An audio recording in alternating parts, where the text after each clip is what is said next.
Whoa! It's Wulzy. Welcome back to another Geometry Dash video. Two new gauntlets have arrived in Geometry Dash. The Space Gauntlet and also the Cosmos Gauntlet. RobTop Games hosted the Space Gauntlet contest with help from Nazgub, Viper, and a bunch of judges that were involved. But as with every contest that is held, the results may be a little bit controversial, and I want to give some proper coverage since I haven't really looked at them very much on the channel. So today, I'm going to be going through the Space Gauntlet contest results, which is not something I would normally do, but I want to just look at every single level, see what makes them stand out, and just watch this video, take it all in, and just appreciate the community's work that went into this project, because it was seriously insane. There were so many amazing levels, very intense intro. Respect to everyone that put this contest together. Here we go. We're gonna see number 20. First level is Cosmic Crush by Kazey and Subpixel. So what I'm gonna do for this video is I'm gonna watch these levels and just go through. That's a cool transition. I like the art style. The transition was so cool there. Look at that. Amazing art in the background that inverts. We're just gonna look at the video and see what these levels have to offer. So that was number 20. I gotta go play that now. I may occasionally pause just to look at certain things that I really like. I love how secluded that art is in the background and how this brings it to life. You see it glows a little bit and it transitions with this huge screen overlay that then pulses outwards. And you can see in the background there's like a slightly cartoony heart-shaped background that is pulsing there, which is a really cool detail.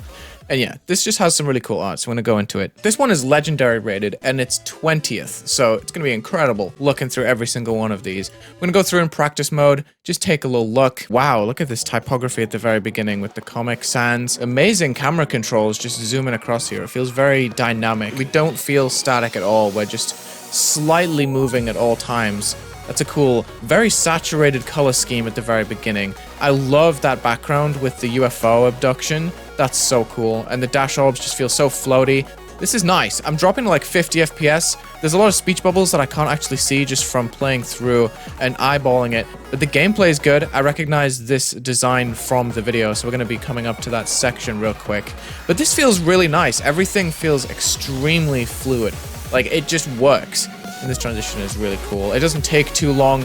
It doesn't overstate itself. It just builds up the level perfectly. And this gameplay, there's a lot going on with it. Like, we have sections where we're getting flung across with multiple pads and stuff right there. I'm having difficulty hitting these somehow. I don't know what's going on there, but just dying, you can see how much the background's actually going through to make themselves stand out. So many dynamic layers, like shrinking circles, bringing in more layers in. I think the structuring is very open-ended on purpose. I kind of like that about it. We have lots of art details that are going over the top of this level. This is really interesting. Like, it's definitely one of the most unique entries I've seen so far. I haven't seen all of the levels on this list, just to clarify. But yeah, this is crazy. For a 20th position, this is wild. The glow use is amazing. I think the structuring is probably something I would maybe expand on. I noticed a lot of square blocks and stuff. Definitely fits in with the style. Something to note about this level is when you press play, you get a cutscene straight away. And it's the whole thing with the smooth camera that I was talking about. However, if you just reset, it throws you right into the level with that heart transition. I thought that was pretty cool. I love the welcome sign in the background. That's pretty neat. Static camera here is really nice. It helps you get a big scale of how big everything is. This is just really cool. I'm a big fan of this level. I don't see any problems with it at all, apart from the kind of sketchy frame rate that I'm experiencing. I really don't know why that is. I feel like my computer's just being bad today. I have a cool transition. I am personally a creator that avoids white screen transitions, but I don't think this level has done a bad thing with them at all. I think they definitely help transition through the level. They build up energy, so what's not to love here? It's just a really cool level that has won 20th place. Oh, geez. I'm struggling with that. 20th place for this is wild. I have to notice the low gravity in the beginning is pretty interesting, too. Not usually a fan of how most levels use low gravity gameplay because it can feel a little bit out of place, but when done well like that, when everything is still readable, it works. I feel like this next section of gameplay is pretty hard to read just because it's on an angle and there's a lot of free move in the camera. And I'm just not used to that, but it's only a short section and it does definitely polish itself up with a lot of just nice air decoration, minimal structuring, which is something that I mentioned earlier as being maybe a distracting part, like how the level feels so open. I just completed the level at 84% because I skipped the intro. Lol. I just like the fact that the fact that it's so open and refined makes it quite easy to see where to go. And there's also a lot of helpful portals that paint the way. So congratulations to Kazey. Not sure about the icon colors here. Straight webtoon, says audiovisual. Alrighty, let's see what is number 19 on the list. Wow, look at these designs. HyperAstralis by 3dadronx. This one is wild. This one is definitely went for a more realistic art approach. Lots of glitch effects and everything. This is like the most spacey one I've seen so far. Wow, okay. Look at the shading on these blocks. Isn't that just incredible? Lots of circular designs and little stripes that hold the blocks together. We have bright flashing spikes that really hold everything up here. Let's add a little bit of air deco. I noticed a cracked screen background there. I wanted to have a look at that. Okay, HyperAstralis. Your body must be able to withstand the hyperspeed to play this level. All right, another legendary rating, 400,000 downloads. Let's go into practice mode. Dude, this is so dense. Look at the way these colors are done. We go up to the ceiling. Very nice camera framing. I like that. The orbs look super sick with those little circles going around. There's a lot of animated details in this level. I love how saturated it is. The colors are amazing. Rotating these big blocks is very interesting. So satisfying. The low gravity and the flames at the bottom. I just love the way that this is put together so far. Oh my gosh, it's a little confusing to play, but we're into it. I like it. Alrighty. I love the slopes here, as I said earlier. Okay, this is just so cool. There's something new to look at every couple of seconds here. Man, what a sick level.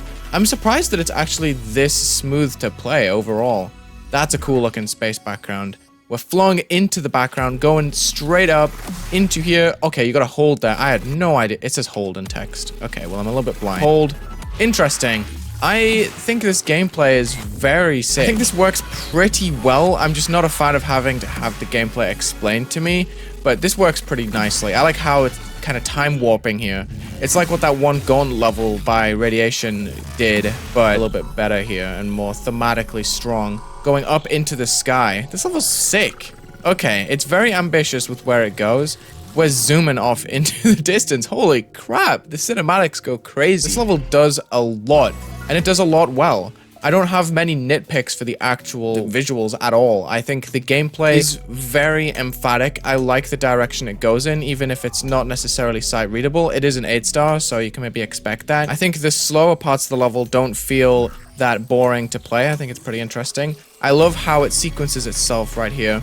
This part is so sick. I love how every object has a very slight movement to it to make the way it's played just feel very natural instead of having these objects floating in space without actually floating. You know what I mean?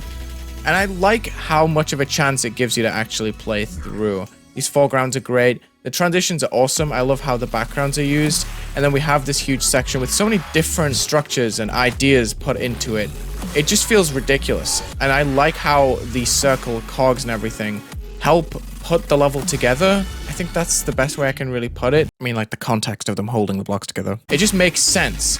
And I think it's very satisfying, the direction it goes in with the different slopes and everything. It does disable my inputs sometimes, which is fair enough. You know, you got to make the level playable. But I think it's awesome. Look at the way this thing just kind of bobs and opens itself and has a subtle rotation here. It's kind of the summary of this level. You don't have a platform that stays in the same place. I like how well this runs on my computer as well. Alrighty, now let's see what got 18th place in this contest. We have Echo Delta by Serponge and more. Okay, this is a level that I playtested in a very early state and I was very impressed with. This dual wave is actually so insane. The song has guitar played by Weo Weo Tio. Real Geometry Dash OGs will remember who that is. I want to go back. Immediately we're seeing like Morse code on the bottoms of these blocks. We're seeing sparkles on the edges. And just look at the cool details that we have here. Very glowy particles. You see the background is kind of forming with these stripes that stack up and create this super bulgy design. The block designs are pretty interesting. They're just blocks with different dots on the edges, and then we have the sparkles on the spikes, and we have this transition where the screen goes white and explodes into this invert glow section. It's not very often you see black glow get used like this. We have like little extra designs on the bottom of the screen, just overlays, but this looks so insane. We see various particles going through. You see these blocks are kind of warping around the edges of the screen, transitioning on and off, but look at the color schemes that this level has to offer. It's so fascinating. We have a lot of chainy glow objects, if that makes sense. We have lots of objects that just come together to form beams, and it creates a very interesting aesthetic here. Echo Delta by Serponge. Now, I did end up playtesting an early version of this level, as I said. I think it's really sick. It's definitely developed a lot since I had it, but this beginning is just so beautiful. I love the structuring. I love how the foreground is so low, and then we have the rest of the background to just consume the screen. Really makes the sun in the background feel massive. I love the color scheme. The glow is amazing. I think this level turned out great. I think it has a very unique structure to it, where the intro is very chill, it's very mellow, and then it kind of ramps up and brings in more technological elements as the level goes on. I think the gameplay is pretty decent. It's very chill. There's sections like this that are very open, but I think that's what's kind of ambitious about it. We're rising up into the sky. I think this level is fantastic, to be honest. I'm dying because I suck. That was really my fault. There's clearly a soul blade there. You can see Defi's influence on the beginning here with the details on the insides of the blocks. They look so good, but it's so chill. Like, it doesn't go too far as a space background. It places a lot of emphasis on the middle ground, which is kind of important for the playing experience. I think this level plays fantastically. It's very reminiscent of like a mid 2.1 level. I think that's just the feel that a lot of Serponge's levels have at this point. That's not necessarily a bad thing at all. It's a very recognizable feel for a level to have. I just think Serponge has always done these giant visuals with the big waving lines and everything. Love the shapes that this goes through. It just feels very, very nice to play. I like the 3D elements of this. The background looks so cool. The level's kind of bending here as we're going through. The camera work is also fascinating. There was a little issue I had with the robot. I think it looks fixed to me after my playtest, but yeah, wow. Such a cool use of the screen, as always, from these guys, I have to say. This part feels so great. I love the unpredictable gravity in this section. It doesn't really have to state it to you. You can just kind of tell by playing it. It's very obvious, you know? And everything makes sense. You can clearly tell the path, even though the gameplay might be a little bit experimental at this point. But yeah, this is the part that I really wanted to play. Looks so good, not confusing in the slightest. I know Serponge in playtest stages was kind of worried that you wouldn't be able to see the objects well enough, but I think this background does a great job in highlighting both the wave trail and the blocks here, while also having a lot of black in the background. And this part is just so satisfying too. Feels great to play. Love the lines on the screen. There's really not a problem with this at all. I love the style of the glow in this level. It's ridiculous, dude. And then we have the cube just slowly rotating. And look at this. This reminds me of like dark matter from Mario Galaxy 2. Or Mario Galaxy 1, maybe. I don't know. Just zooming off into the distance. It's so crazy. Look at that. I think what I appreciate about this level the most is how recognizable it feels as a product of these creators, but also the different styles that have been executed. It feels slightly different. It feels new. It feels like a breath of fresh air. And I think amongst the other Space Gauntlet levels that I have seen and played, I think this one has some of the most surreal imagery put into it. I think it mixes a lot of different styles in at once while still appearing like a Space Gauntlet submission. You know what I mean? Like adding the grass and the nature aspect of it, and then fusing this space theming with all of these astral decorations going around in a circle. It is very interesting to go through. It's definitely a theme that is hard to execute, and you would need the expertise of these creators that are very experienced with putting in such high detail and environments. You can tell what each creator built, but they have such cool synergy together because they share the same huge futuristic visions. Definitely. You can definitely tell that Serponge created this environment. It's kind of similar to a space magic with the glow usage and also the way that these lines consume the screen. Only Serponge can do this and pull it off, in my opinion. But yeah, love the emphasis on this section, how one side of the screen is super lit and we leave the old part behind and then it consumes the entire screen. Just such interesting progression. From these creators, you'll see that they never just stick to a single idea or visual for a level. They will always go all the way in and combine as much different stuff as possible into one part. Like maybe transitioning halfway through a part, starting the next one, and then finishing it off. You know what I mean? This part with the unpredictable gravity, we have some pretty nice structures. Then we have the pad section, and as we go into the next section, you see the next background kind of being formed with the lines, these red shapes just piling on here. And then you have this beautiful, I was about to say rainbow, this is not rainbow in the slightest. It's very controlled in its color scheme, but it's got the negative glow look to it. Looks so sick. The invert shader working so well on this, and I was super surprised. What? Okay, apparently I just missed the portal. That's really unfortunate. I was about to say I'm surprised at how well the duel plays. Dude, the grass like shimmies when you sit in it. Look at that. I actually love how fun this level ends up being. I think it's fascinating. I think it's very hard to pull off some of the gameplay choices that they've done with the slow opening, for example, or that section with the unpredictable gravity, or this dual wave. Like, it always provides something completely new, and it's conceptually brilliant as a level. I think it's really good. I am very surprised that this is 18th out of the 20 in the results. That is just insane to me. This was pulled together in only a few days. Can you believe it? Like, that is just so wild how these guys managed to clutch this level at the last second. Like, when I played it a few days before the deadline, none of the second half really existed, like, past the dual wave. I think my copy just died. I don't think they'd created anything on it. But to have such potent imagery from just that small time window, super impressive. It's such a treat to have this level from 3 high-profile creators, Serponge, denberZ, and Audiovisual. Next up, we have Galatikus by denberZ. Holy moly. Action-packed from the very beginning. This has so much going on immediately. From the beginning, we're transitioning out of this sector. The screen is warping, things are exploding, and the cube is building up into this pad, hitting the black orb, and just getting into a ship and flying through this portal, which changes its perspective. That is so insane. Lots of camera work, very visually impressive. No idea how this plays, but I haven't checked yet. Awesome transitions with the cube getting bigger, using the camera to its advantage. So much to comment on here. We have a mixed reality kind of style with some recognizable GD blocks in amongst some realistic art styles. We have other ships coming down. I'm never a fan of text controls where it says like hold. You know, I just prefer it to be like visually convincing. But yeah, this is ridiculous. We're going up and down and we're going behind screens into buildings. The background is amazing. Look at this transition. You see the block in the background, just really small. We shift into it. That is so fascinating. And then we go through and finish off with the spider for that preview. 128 sound effects in this level. Okay, first impressions in practice mode. Galatikus, let's take a look. Nice particles. I love the imagery with the blocks breaking and the worm, I think, breaking things. Gameplay is good so far. Oh, wow. Okay, yeah. This is going to be a lot. This is going to be probably the most intense Space Gauntlet level. There's stuff flying around everywhere. Lots of camera shake. Lots of shaders. Almost missed that dash orb because it just jumped up in front of me. Spam. Oh, gosh. Okay.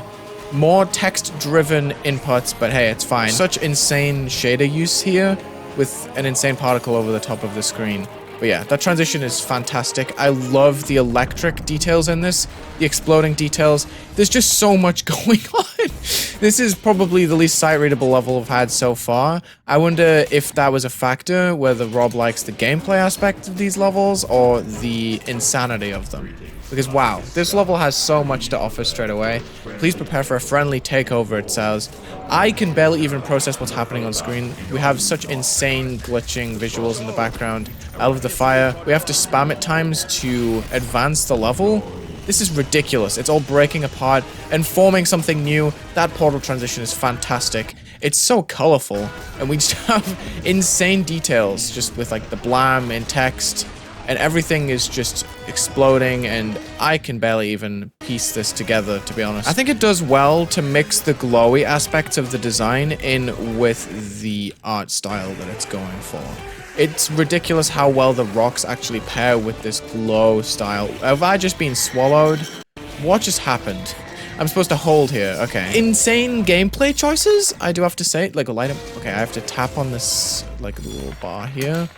I mean, it's hard to follow, but once you get in the swing of things and you understand what's going for with the gameplay, with the interactive elements, with the cutscenes, absolutely wild. Unlike anything I've really played before, lots of text in the background or just integrated into the level blew my mind, to be honest. This level is insanely unique. It uses its gimmicks very well, and it's paired with high velocity and intense gameplay to start off with, which really makes it fit in.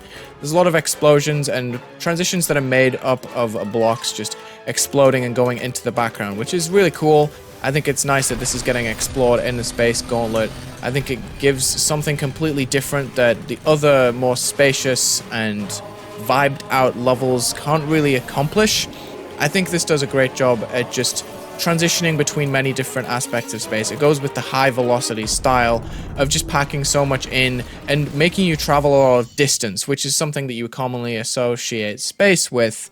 but in a completely different manner. A lot of the other levels in this Gauntlet are very slow paced, but this one goes all in, and that might not be to some people's tastes. I personally like to process a lot of what's on the screen and appreciate the designs more than what I'm seeing, but this is going with more of a abrasive art style. Yeah, this is just super impressive. I love how you've used the red in this level to indicate a lot of danger. There's good color symbolism all around. We have lots of saturated colors in the level. I'm trying to remember what I have to do here, so I might just break up my commentary for a second. This is just the transition. Look how much is moving and exploding and transitioning. The particle usage is absolutely fantastic. Oh, come on. I was one click away from climbing up. Yeah, like there's a lot that's gonna change your understanding of GD and how mechanics can work in the game. Like transitions like that, fantastic. They work into any level. But actual gameplay mechanics that you might not be familiar with are gonna appear jarring to a lot of people, especially with the camera controls and everything. Like this actually plays pretty well after a practice run. I do have to say, I was not expecting this to be so smooth overall. Wow, I am out of breath talking about this level. I think what people are gonna have to understand when we're discussing GD levels and like design quality and like artistic choices, I think we're gonna see a shift soon where you're just gonna have to understand that levels are gonna be more suited to people's tastes more and more with how people are changing how they use 2.2 features, because you're gonna have people that just prefer levels that stick to the linear aspects of GD versus people that prefer levels that shake up the entire game like this one. Like, you've got to appreciate the fact that this is going to completely change how a lot of people view levels, like levels like these with cutscenes and stuff. It's insane, right? It's very impressive, but you're always gonna have people that in level discussions are going to bring up the more classic levels because they just naturally enjoy them more, and that's down to people's tastes. And I think that's just going to be something that we're going to see as a shift in the community when it comes to how we judge levels and view them and stuff. But yeah, this is ridiculous. I'm a big fan of how this actually works out. The fact that we get swallowed here and we have to hold, then you have this section where you click.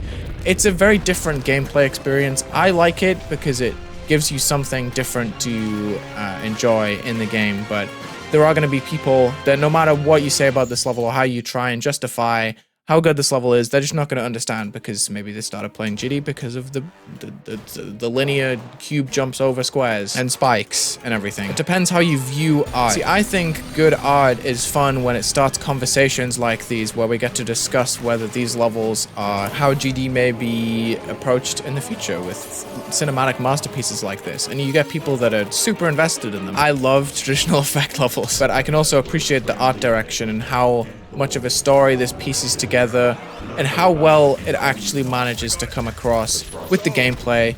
I think it's cool. I could never build something like this, so I'm always going to appreciate it. I love the perspective shift on that cube going into the background, by the way. This wave part is really stressful, so I gotta lock in. Hold on. Let's see if I can actually do this time. I'm getting swallowed. I have to hold here. Okay. I get scared with these kind of gimmicks. I'm assuming that this level's done it well because it's very highly rated. But I get scared that I'm gonna hold too early or that, like, the level won't be built to what I'm expecting the mechanic to work like, if that makes sense. I'm pretty sure if you've played a custom level, you'll know what I mean. But let's not choke the ending here. Let's go. We did it. Okay. That level was so action-packed. My goodness. Galatikus by denberZ. What a cool level. I'm glad this plays. That level is actually insane. There's so much going on. Next up, we have Mission Icarus by Darwin. Very glowy at the very beginning. Lots of amazing particle usage. Look at this. Inside the blocks, we have very celestial designs, but also implementing the glitch design from the background into this block and this block. It's very interesting from the jump. Very static camera style compared to the last level, but it lets you focus a lot on the background and the particles that are rushing across. That was a really short preview. I find this insane. This is a lot of particle usage. The colors themselves look quite muddy. Like, I would never choose to use these blocks without blending in this situation, or even go with this shade of color, but it is flashing and the background is changing. We have large overlays.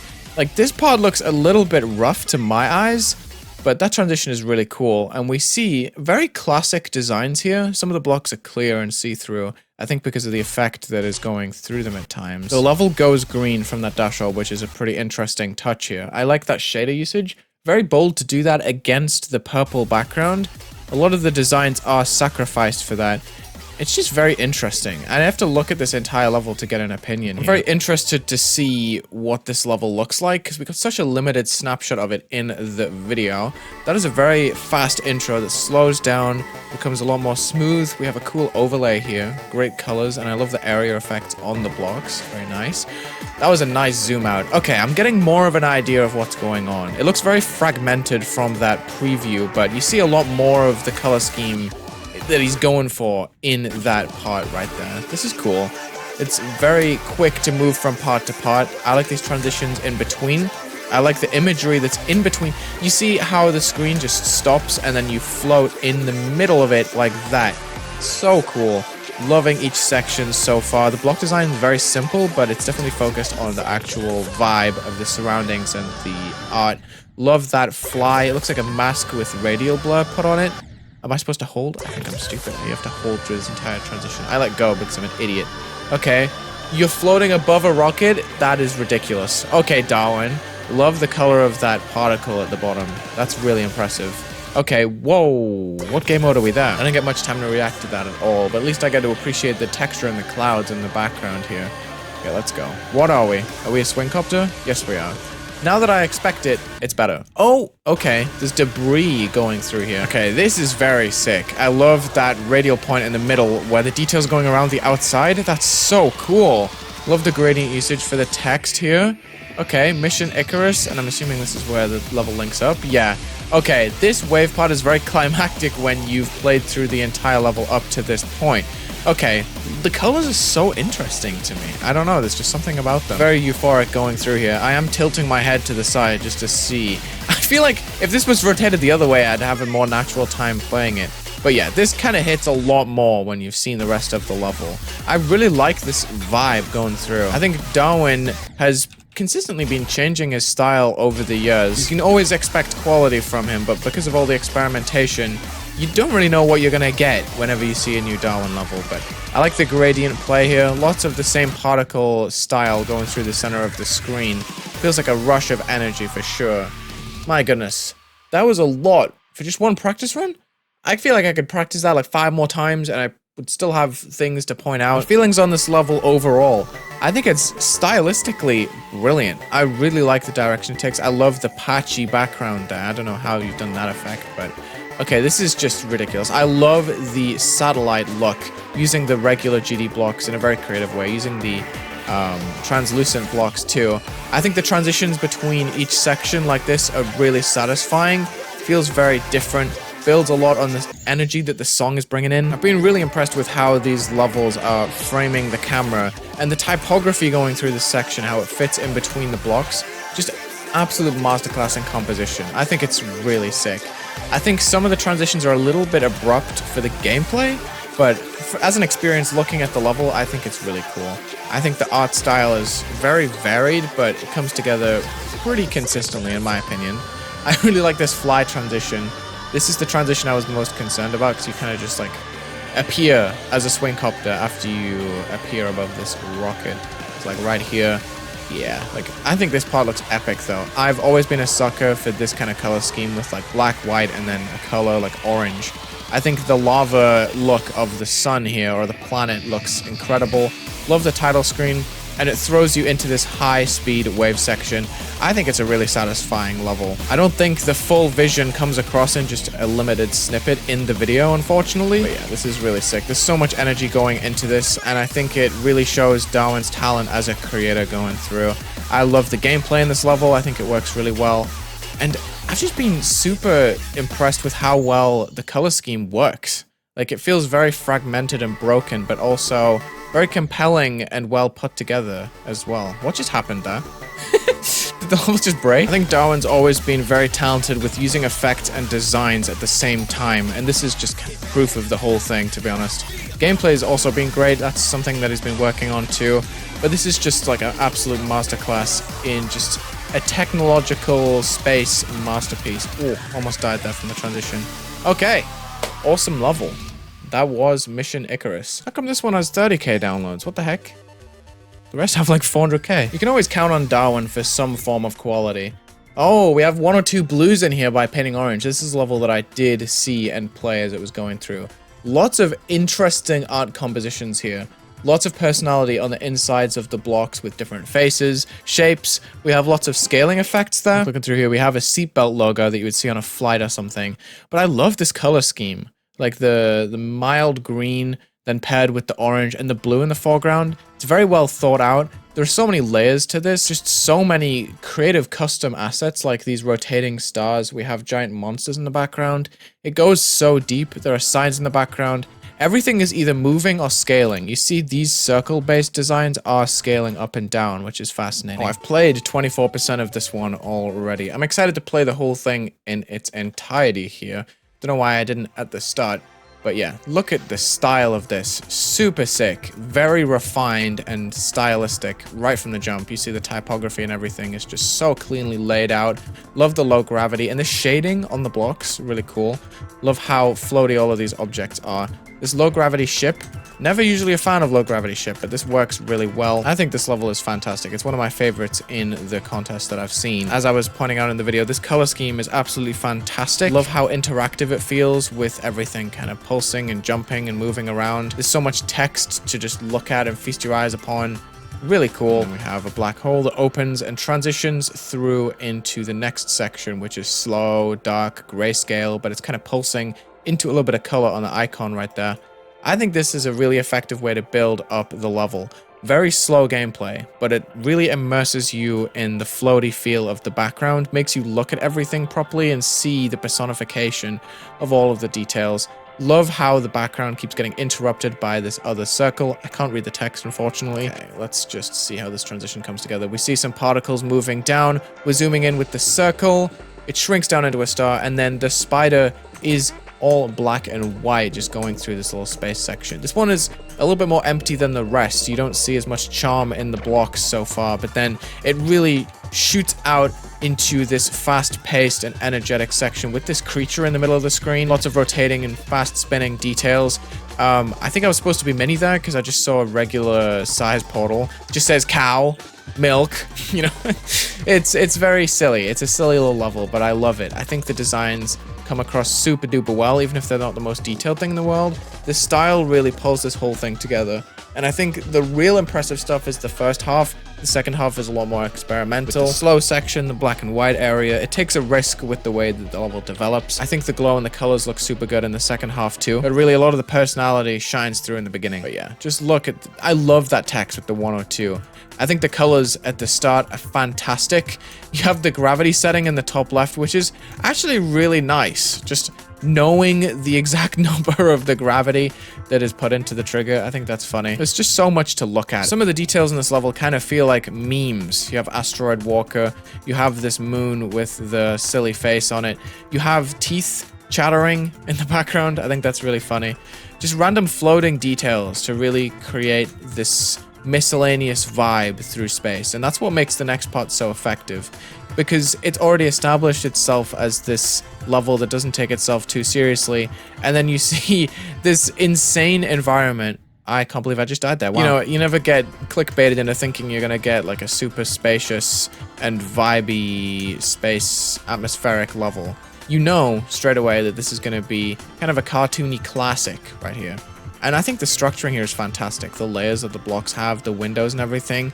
I also really like how it slows down and speeds up. And then you have this transition that kind of wipes out the entire level. You lose connection and go slow motion into this slower space section. I think it's really nice. The fish and the horses. Somehow, PaintingOrange has made this work with the Space Gauntlet theme. I'll never understand how people have such creative visions and tie them all together with such compelling visuals that make sense from start to finish and vary themselves enough where you never really get bored. It's ridiculous. Even the stairs in the background have eyeballs on them. I think it's really cool. You have small little moving details in the background. And then we have this slow spider section. Super impressive how it all just spaces itself out and feels so natural. There's not a transition in this level that doesn't feel really well worked in. It's not mindless, but it feels right when you're playing through. It's like, yes, this makes sense. It feels like everything in the level is meant to happen. It feels smooth, it feels well done, it feels well executed. I love the fast moving details on top of the blocks. It feels very futuristic, and how the level keeps slowing down and adding layers on the front, but because it's been doing it the whole time, it just feels so seamless. Like, it's such a smooth level. There's not a single movement in this level that feels janky. Everything is perfectly timed, and yeah, what a cool ending. Very thought-provoking as a level. It's got a very unique art style. As I said, I did see this level before the contest. I think it's really cool. Next up, though, we have Cosmic Jump by Apstrom. Ooh, this is more of a classic space level too. Oh, okay, this is more of a modernistic take on it. Very interesting.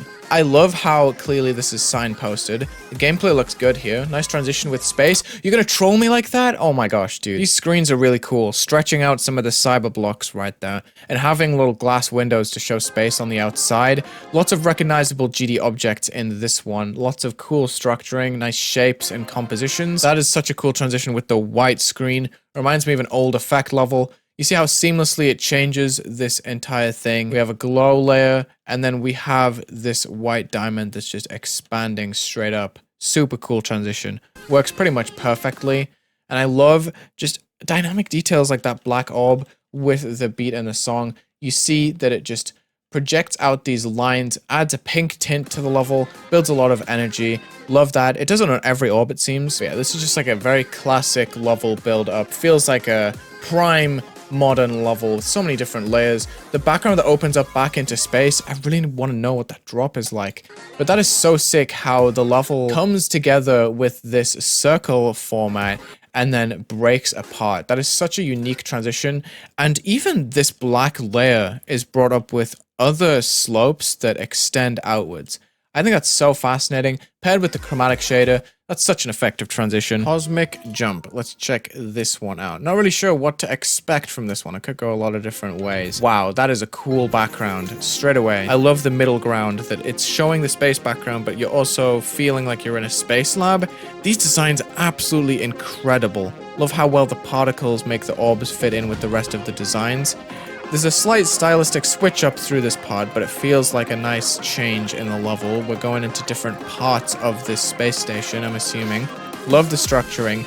And then we have this beautiful modernistic section, which is honestly a style I really miss from the game. I think this is some of the nicest looking modern style I've seen in a while, because we're just focused on so many different art styles at the moment that modernistic's kind of been pushed to the back.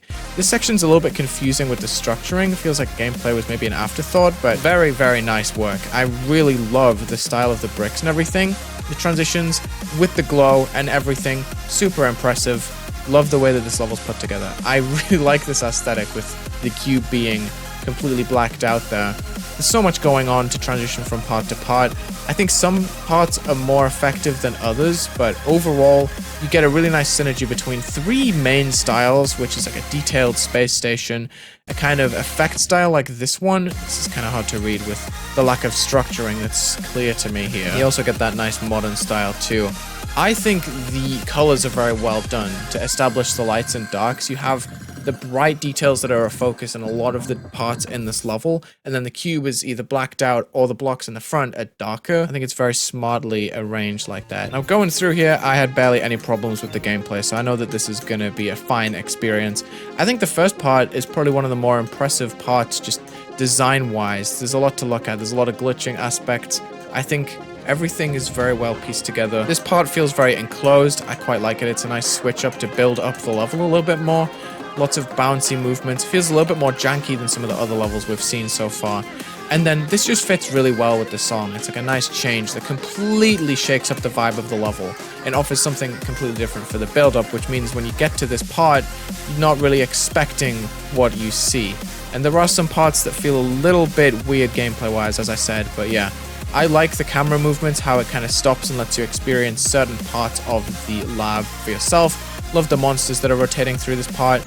Oh man, I mentioned not having a problem with the gameplay. That's true, but the structures could probably be a little bit more clear at times. I really like how this part is structured, for example, where you can clearly see each block, but then it's built into the grounds that it's in without making you think that the ground that you're looking at is something that you're gonna have to jump on, you know what I mean? I'm just saying in general, a lot of levels fall short when they have too many structures, and it really makes you struggle to pick out the important structures that you need to use. Okay, let's go back through here. I just love this style so much. I think the glowy parts offer a very nice switch up from those sections, and I love the effect-driven sections like these with the more cyber effect style that's going on. These transitions work super well, fusing modernistic style with this kind of dark effect style. And just switching it back and forth from this white background is such an interesting choice. Keeps it really fresh. There's always something to look at. It does switch up a lot. Like, wow. Sometimes the transitions are extremely fast-paced. It does trip me up gameplay-wise, but looks super impressive visually. It creates a really convincing vacuum that you're really shifting between the parts. It adds a little bit of flavor to the level. I love the lens flares and the colors here. These transitions will never not be impressive to me. Love the use of the swing copter here. Good game mode for the style that it's going for with the floating rocks and stuff. Oh my gosh, it goes so quick. One thing I think this level does well as well is the fact that because it uses so much white, it doesn't saturate itself too much with the other colors in the level, and I think that ties the whole thing together. I think if the parts that didn't use so much white had more color, it would not really work as well as it does overall.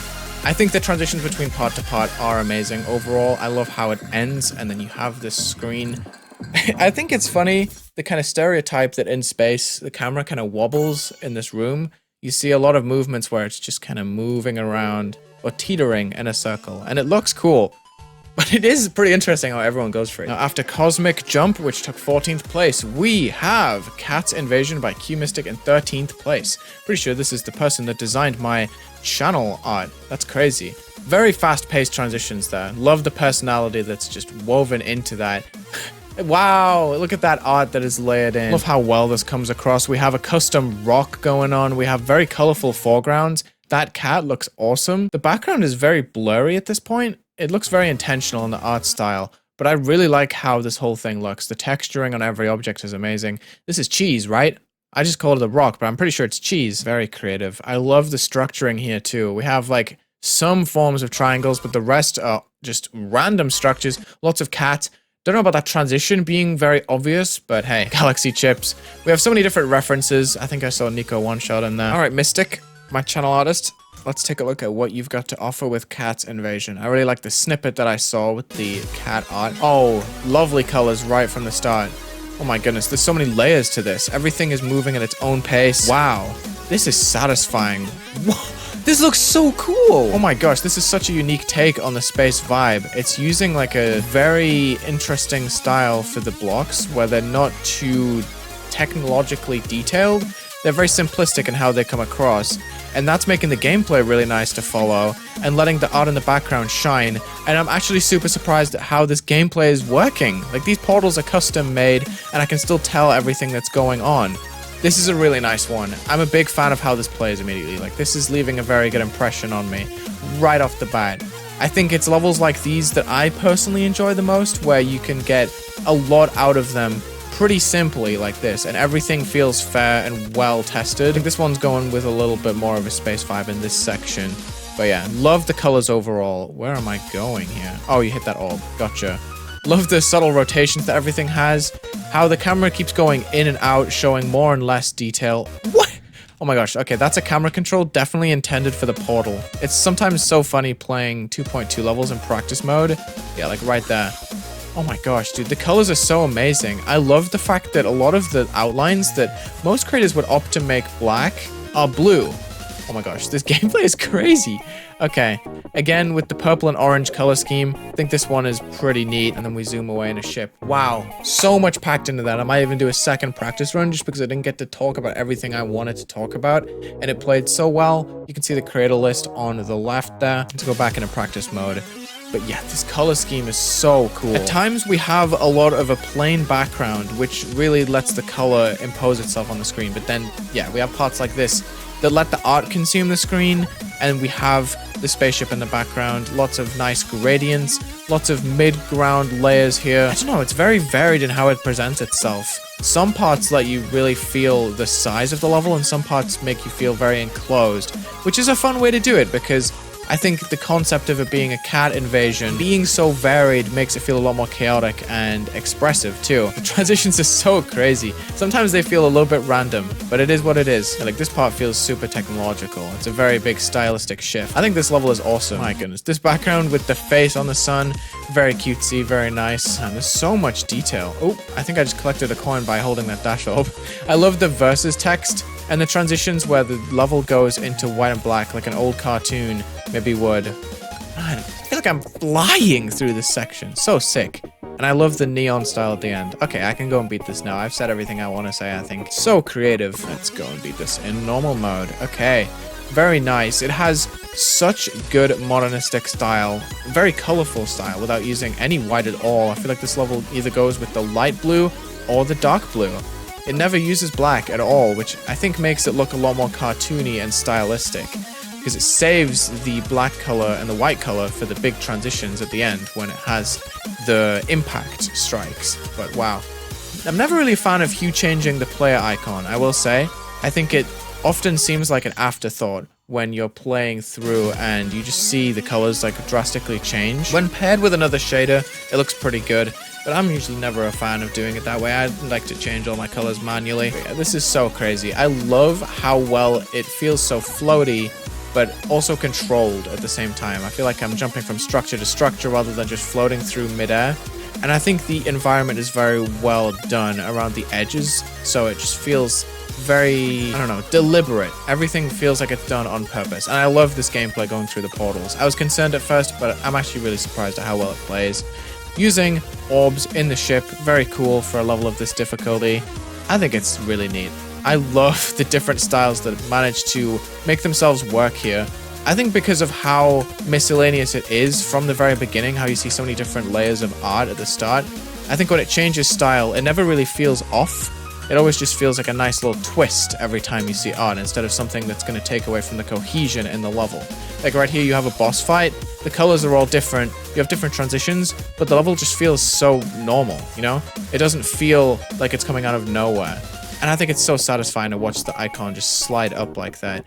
I think this level is fantastic. Love the layers, the 3D aspects of this. Oh my gosh, I missed the last orb, but wow. And then the fact that you see the foreground at the bottom and the level shifts upwards.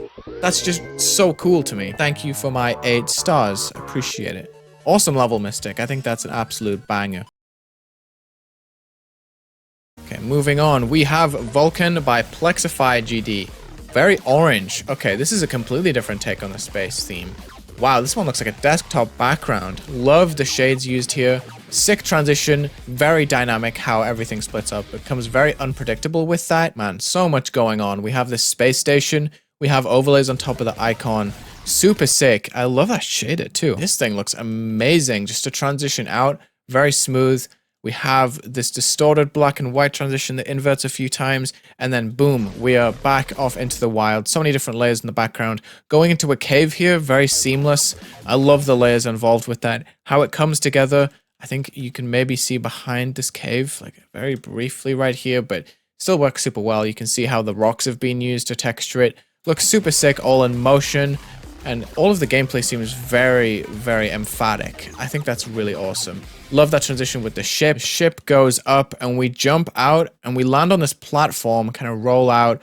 And look at the burst of color you get from this level. Like, that is such a satisfying gradient going up.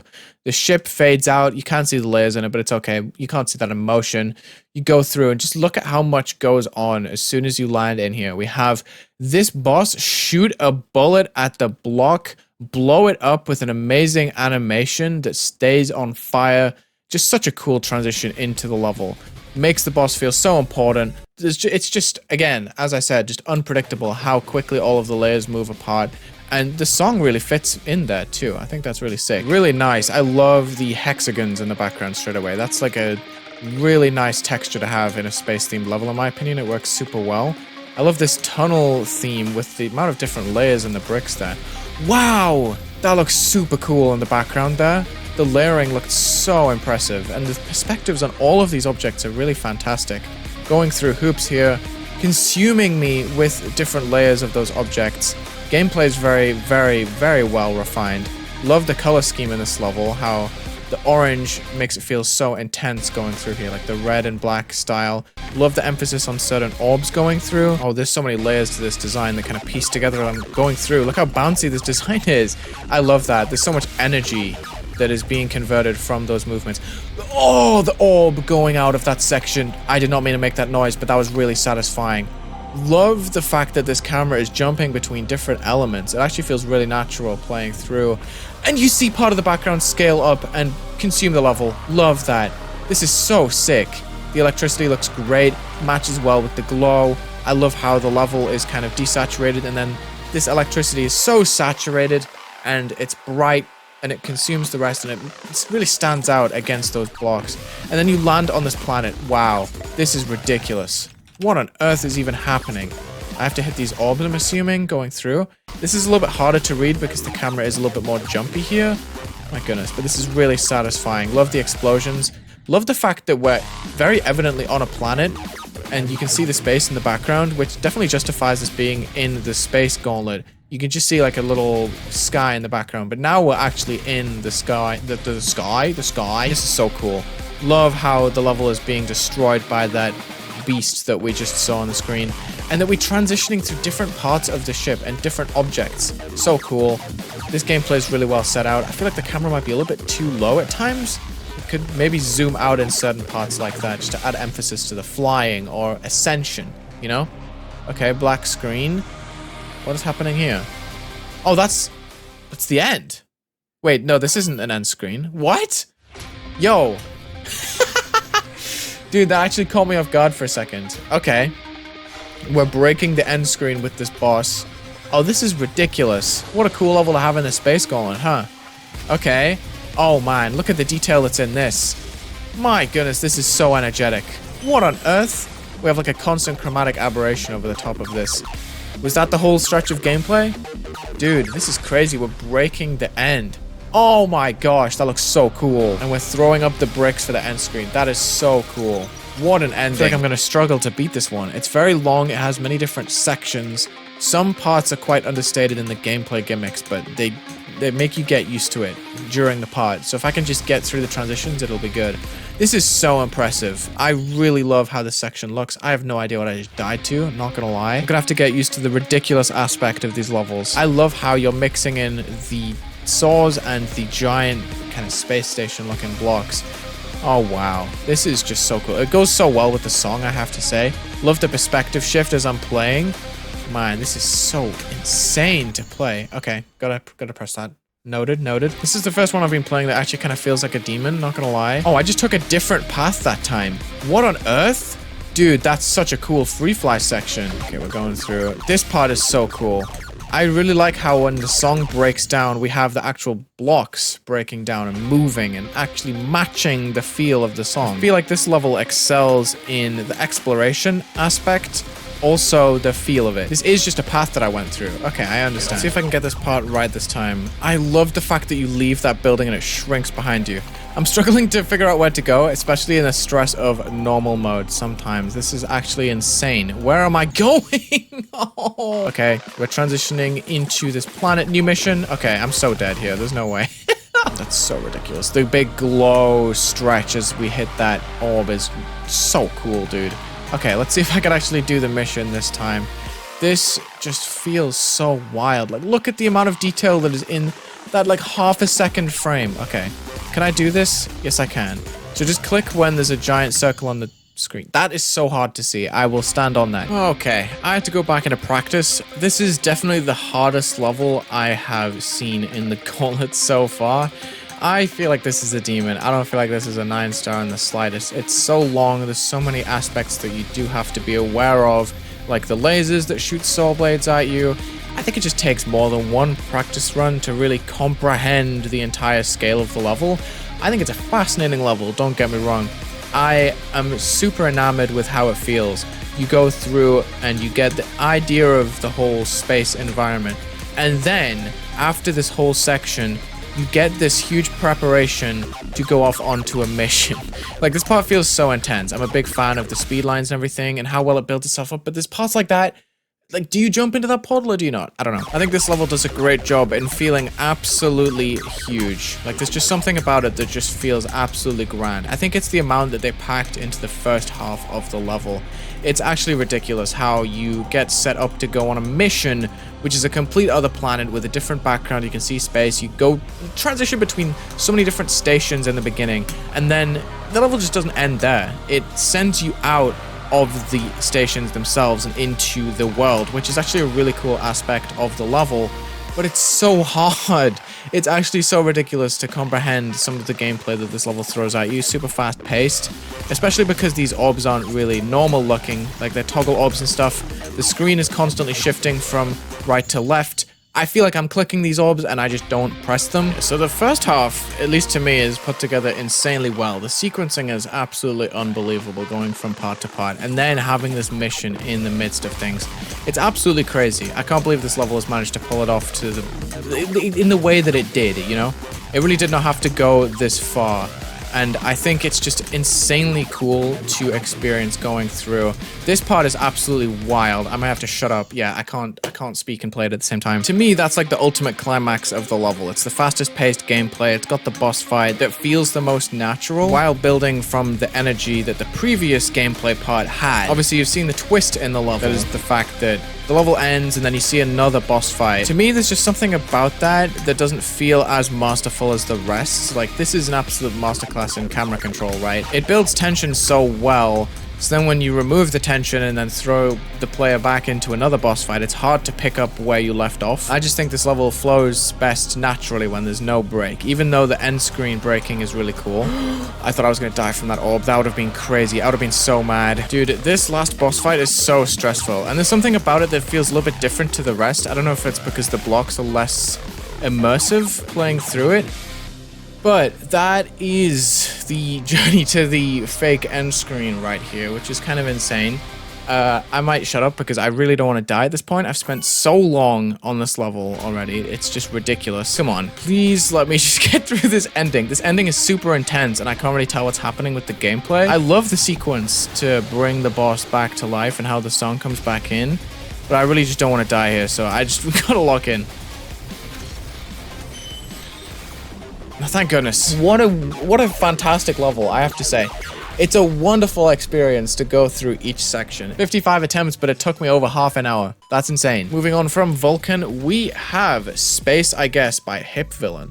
This level is really interesting. I've seen bits and pieces of it. I definitely should have seen the whole thing by now, but very stylistic how this whole thing is pieced together. So it's very minimalistic from your first impression on this video.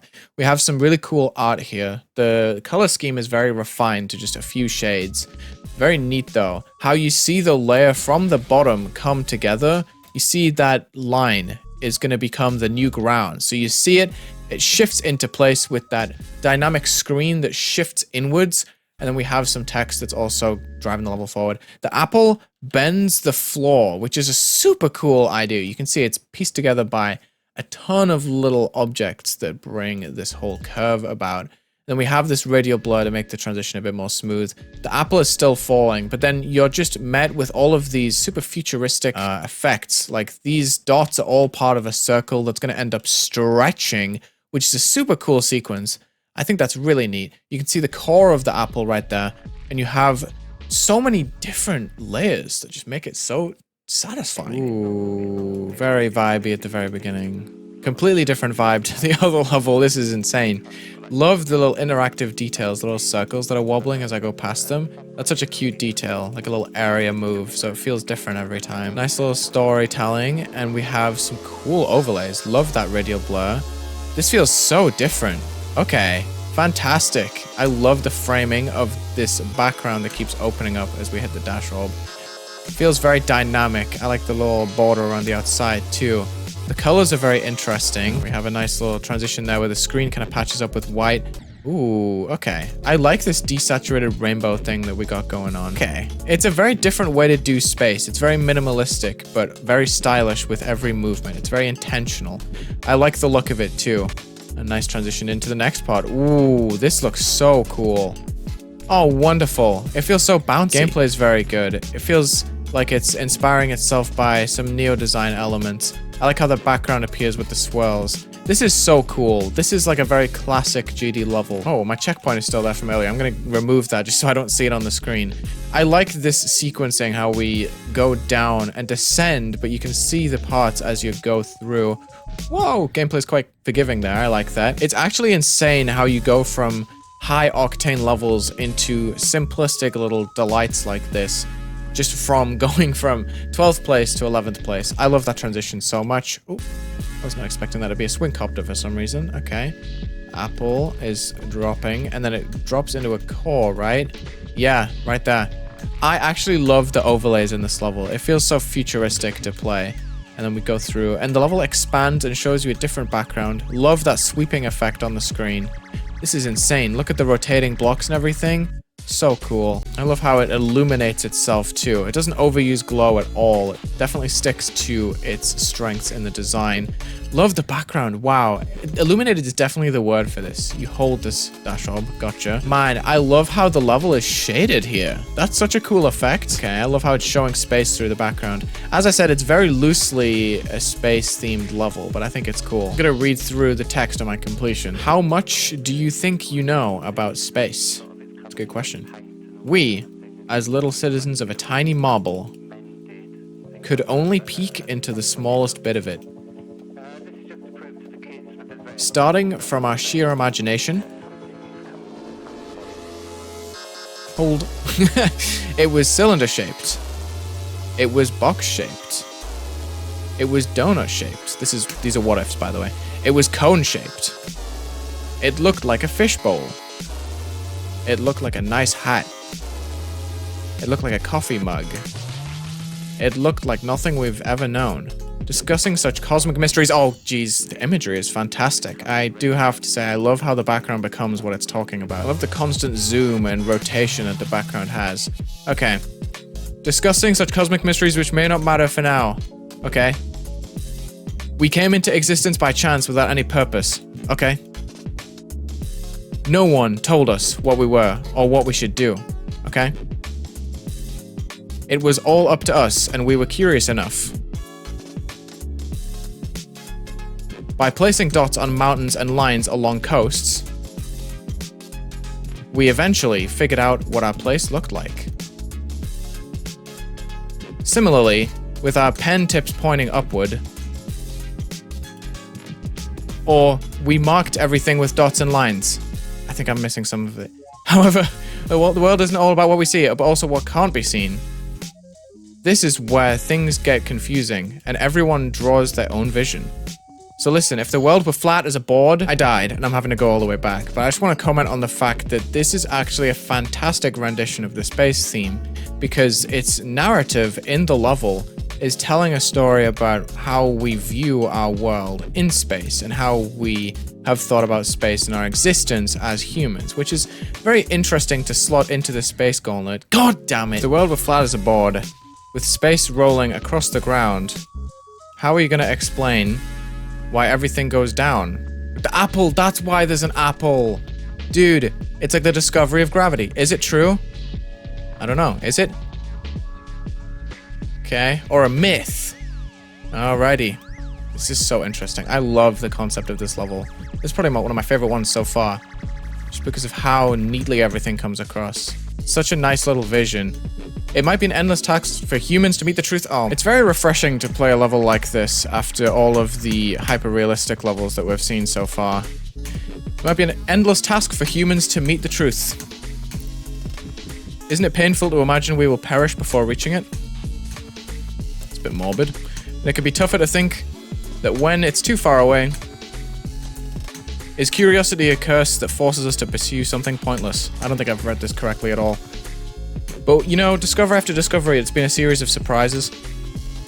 There's nothing as fascinating as finding out something new. Lock in. Perhaps that's the reason we can't help but keep going. That's also the reason we can keep dreaming. Nice level, nice messaging. In present day, it is said that the space was once only a small point. We were born at the same spot, and it came from the same dot. Now here, look at what happened, and think what could possibly happen. Isn't that amazing? We were just the same at first. Nice. Okay, moving out of space, I guess. Fantastic level, by the way. Really enjoyed looking at that one. We're going to go through the 10th to 1st place videos. Now, I believe in the video, the level is shown in its entirety. Like, this is Stardust Sanctuary by Glubfuberz. I am going to be pausing and looking at stuff, but I'm going to be less vigilant compared to how I was at the beginning, just because we're looking at the whole level. I love how these details wrap around the pillars, and look at these objects. That's so sick, how the rings rotate in different directions. Look at these colors too, the background with the strong orange backlight. Super sick as well. Man, this level looks fantastic. Look at these animations. That's so sick. And we have an owl swooping down. Such a cool overlay. Wow, this level is so pretty. Like, this one feels massive, and it works super well with the song. Love that mid-layer decoration with the moose or the deer. That's such a sick transition. Look at these designs. Glubfuberz is a name that I have seen around as like a renowned art slash effect slash whatever style you would call this these days. It's pretty much art, but it's like a refined version of it. This is fantastic. Look at the particles at the top and bottom. We have the debris. Such cool environments are being built up here. I really like how smooth this one feels overall. I love these intermission periods where we're zooming through.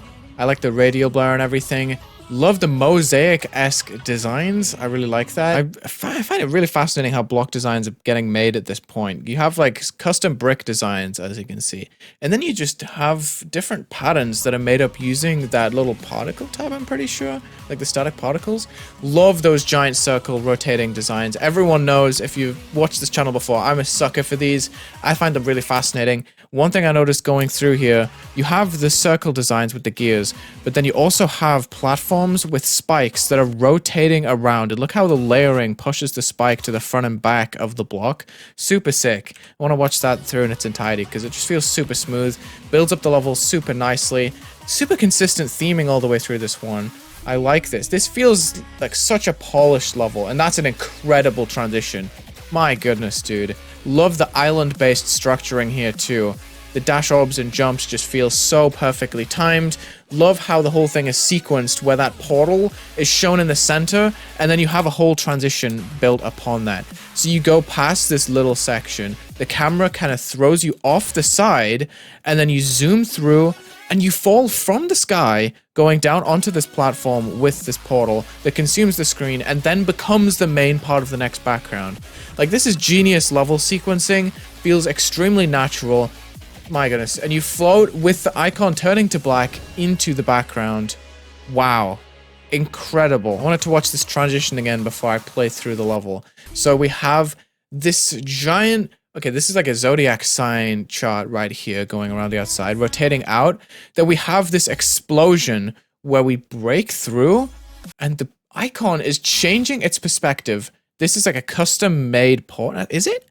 Is this custom-made? I don't think that is not a ship portal. Look at the perspective on this. And you go through the portal and that becomes the portal that breaks. So cool. Love how the background is shown as an island, and then you have the island-based block design. With this incredible layering, reusing some of the designs that we had earlier with the cogs, perfectly layered here. Okay, since I watched this level in its entirety on the video, I just want to practice it off recording. I'm just going to go and beat it in normal mode while I talk about my main thoughts on this level. I think this one's insanely clean. Glubfuberz, this is the first level I've played by you, but I've heard a lot about you, and this level is it's a great first impression, I have to say. It's one of the cleanest levels I've seen in the Space Gauntlet. Everything is cooked to perfection. The gameplay works super well. I love the colors and just how atmospheric everything is.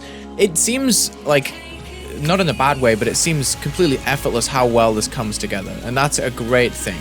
I think that just means that you've pieced this whole environment together so seamlessly with such cool details all around that this thing just feels completely natural. Nothing about this feels forced at all. It just looks so perfect altogether. There's not a single thing I'd really change about this. It's just one of the nicest Space Gauntlet levels I've seen so far in terms of how well it comes across, how playable it is, and well likable it is. It's just so cool. I love the different aspects of it, how you have the glow sections that light up, you have the glow on the floor, you have the patterns in the background that just feel so good. Man, this whole thing is amazing. I'm a big sucker for big rotating, circling objects like this, and I think you've done such a good job to work it in without this whole mechanical section feeling out of place. That transition is just so perfect too, and I love the fact that it zooms out and you can see the islands. I just think that's such a perfect touch to make this feel magical. Make it feel completely spacey here, because not too much of this level is too spacey apart from the stars and everything, but there's a lot of like realistic elements like the trees and stuff that you wouldn't necessarily tie into space, but it just feels right. Like this is such a great level. Big fan of Stardust Sanctuary by Glubfuberz. 10th place, super polished. Next up we have The Beyond by Lyal. $200 level. 9th place, let's take a look at this. Ooh, this is a bit more old school in its framing straight away. Love how many layers are going on right here. Straight away, we have the level split up into multiple sectors. We have the top side of the screen, which is more open, a more detailed bottom side, and then we have a part of the ground that is rising up and compacting it. Love the way that shader goes horizontally. This is very reminiscent of like Cyberpunk by, Starpunk by Federfunky. Love this old school design straight away. I'm just looking. Very good use of the classic GD objects. Very dynamic how the level lights up, the blocks move to the side. Feels very satisfying just watching this go through. Super cool shader use too. Syncs perfectly with the song. I like the layered stars here. The movements are super sick. And we have, oh, that is neat. Perfect music sync. I just want to pay attention to how well this whole thing is framed. We have the text that pops up with the Beyond in the center of the screen. We have the light through the O, which stays lit towards the end and becomes the background. Really nice camera rotation here. Very classic GD designs. Feels super authentic as a GD level. Love how the level goes dim sometimes and just focuses on very specific aspects like that portal going down, keeping the stars in shot to just keep you invested in the environment. The framing is so nice, how the song has those 3 notes and you have the text in the very center of the screen, which then takes you out as the player. Love this vertical wave section. That is fascinating. And the way it rotates into the swing copter. Holy crap, this level is so clean. And this text that keeps popping up is really, really sick. I love how consistent it is. You have another layer to the transition. You have the text, but then the background breaks. You see the screen? Oh my gosh, the level has like a radial blur and a chromatic glitch as the screen is cracking. That really helps it feel alive right there. And then you have a super slowed down floating section. I understand why RobTop loves this level so much, to put it 9th place. This is sick. Love how the layers are fading on and off. That's a great particle usage. Just flickering there, shrinking into space. Oh man, I'm gonna watch that again. That's super sick how the background just imposes itself on the level. I can't even tell how that's layered, but it feels so natural. We have the same beam from earlier. The level shrinks, and then we have this area trigger section. Feels super satisfying, kind of like a camera shutter, star shining section. Feels very reminiscent of the shine that's on the text with the Beyond. The song is really nicely used. We have a similar particle background, but now the level is splitting itself into segments, which is not something we've seen it do so far. So this part just feels super climactic. And then we have another similar section using black blocks and tiny little squares that are lighting up differently. Sorry for cutting off that transition, but you have, I think it's an area effect where these blocks are lighting up as you're getting closer to them. Yeah. So you see they're all lighting up towards the left of the screen. They're getting bigger with some sort of scaling effect on the sides. But just look how well this is framed. You have the circle perfectly in the middle. The structures are just all the way around the outside. It's letting that background really stand out. There are actually gradient layers on the inside of that circle that are stacking and giving it a bit of texture. It looks like a parallax for the blocks. Oh my gosh, that is so sick. I'm trying to find a frame that's more obvious. You see how this slope is projecting straight into the background. You can also pay attention and see the lines syncing up with the middle. That's so sick. And it's so genius how that circle consumes the screen. We have a transition which makes the blocks go extremely bright. Not sure how long this level is, but this is fantastic so far. This is probably my favorite entry just because of how well everything is done. Love the way the area effects are controlling the level. Everything is so readable. You have the consistent transitions. I'm a huge fan of this level. What a cool way to do things. Love these horizontal particles that are zooming across the screen. I just look at the detail here. So recognizably GD, but it feels so much larger. The level breaks off into different blocks at the top and bottom of the screen. That is ridiculous. What a cool level. Oh my god. This level is a banger. I'm a huge fan. This feels like such classic, almost retro GD while having a futuristic touch. I love the theming overall with the lights shining. The gameplay here is really good from what I can tell. I like the tricks with the blocks moving down from the ceiling and the timings that you have to use on the portals. I was quite surprised when I logged on a GD and saw this rated as an 8-star rather than like a 5 or something, but this level has a few techie elements to it. I'm a huge fan of the sequencing, the fact that the title card keeps showing up. It's such a nice, varied, but also well held together level because of how consistent it is. This part looks so good. I love the camera rotation. It just works so well. Oh, I missed an orb. That's tough. Unfortunate. I'm gonna die. You know, I was thinking to myself while I was practicing, I'm gonna forget that that's there. Okay, let's not forget this time. He's gotta do a jump and hit this orb. There we go. Love the music sync going through, how the title card just goes one by one. This vertical wave is such a nice touch. Feels so much more original than it would if it was just regular. You know what I mean? Like, there's just something about it that makes it feel nice. And that transition is so goated, how it rotates into its regular orientation. And the camera is just the smoothest thing I've ever seen, like very consistently. That's what makes the level feel so nice. It's just how well controlled it feels. Everything is cooked to perfection. Like there's no detail that feels out of place. It's just perfectly detailed. It's nice and simple, gets its points across very effectively. And then we have this cool transition going into the drop with this area section where the blocks are moving into place. I actually love the way that this looks with the camera shutter style stars over the top. Feels so magical. I love how the movements in this part match the feel of the song. You know, there's a slight change there. So then let's change it and make the movements feel more majestic. I just jumped right into a pit, right over the pad. That's so unfortunate. Wait, what? The text was different that time. What the heck? What? There's like a variation? That's so crazy. Hold on, I'm on like a weird attempt where the text is in the bottom left instead of in the middle of the screen. Okay, now I gotta focus. I can't let this go to waste. What the heck? Why is it doing that? That's crazy. What did I do? Did I activate some kind of other way in the level? Or is this just random chance? Oh my gosh, now I'm like super intrigued. It feels stylistically the same too, because the main appeal of that transition is how the text is synced and how it's consistent. So that's just really cool. The rest of the level appears the same. There's no other route that I've unlocked. I am still quite scared of this robot turning around and screwing me over though. Let's see if this is still in the bottom left. Or does it even do it here? No, it doesn't. Okay, we have to transition and wait for the pad and jump over these slopes. It's really strange. There are some really dark spikes on the ends of these blocks that you can't really see until you're right on the end. Okay, here we go. We should be close to the end here. I don't think I'll die from this point onwards. I don't think there's anything particularly tricky, but I'm still so impressed by the parallax here. Okay. Oh, this is actually quite difficult. Hold on, I gotta focus. No, I failed. I wanted to see what the ending would look like. Okay, now it's back to normal. I don't know what I did to achieve that. Oh my gosh, those tiny little squares in the blocks are messing with my eyes. Okay, here goes the drop section. Still quite scared of this. I should be fine. I think it's okay. It's mostly symmetrical. Then we go into the ship section. I should really be on the ground there, but it's fine. You lock in, and we have the ending sequence with the genius blocks that are scattered into the distance, and that beautiful white glow on the side that completely fades away and just leaves this amazing looking end screen. I love that so much. Look at this infinite particle wall. Isn't that fascinating? Man, it's going to be hard to follow up that level for me. That is ridiculous, dude.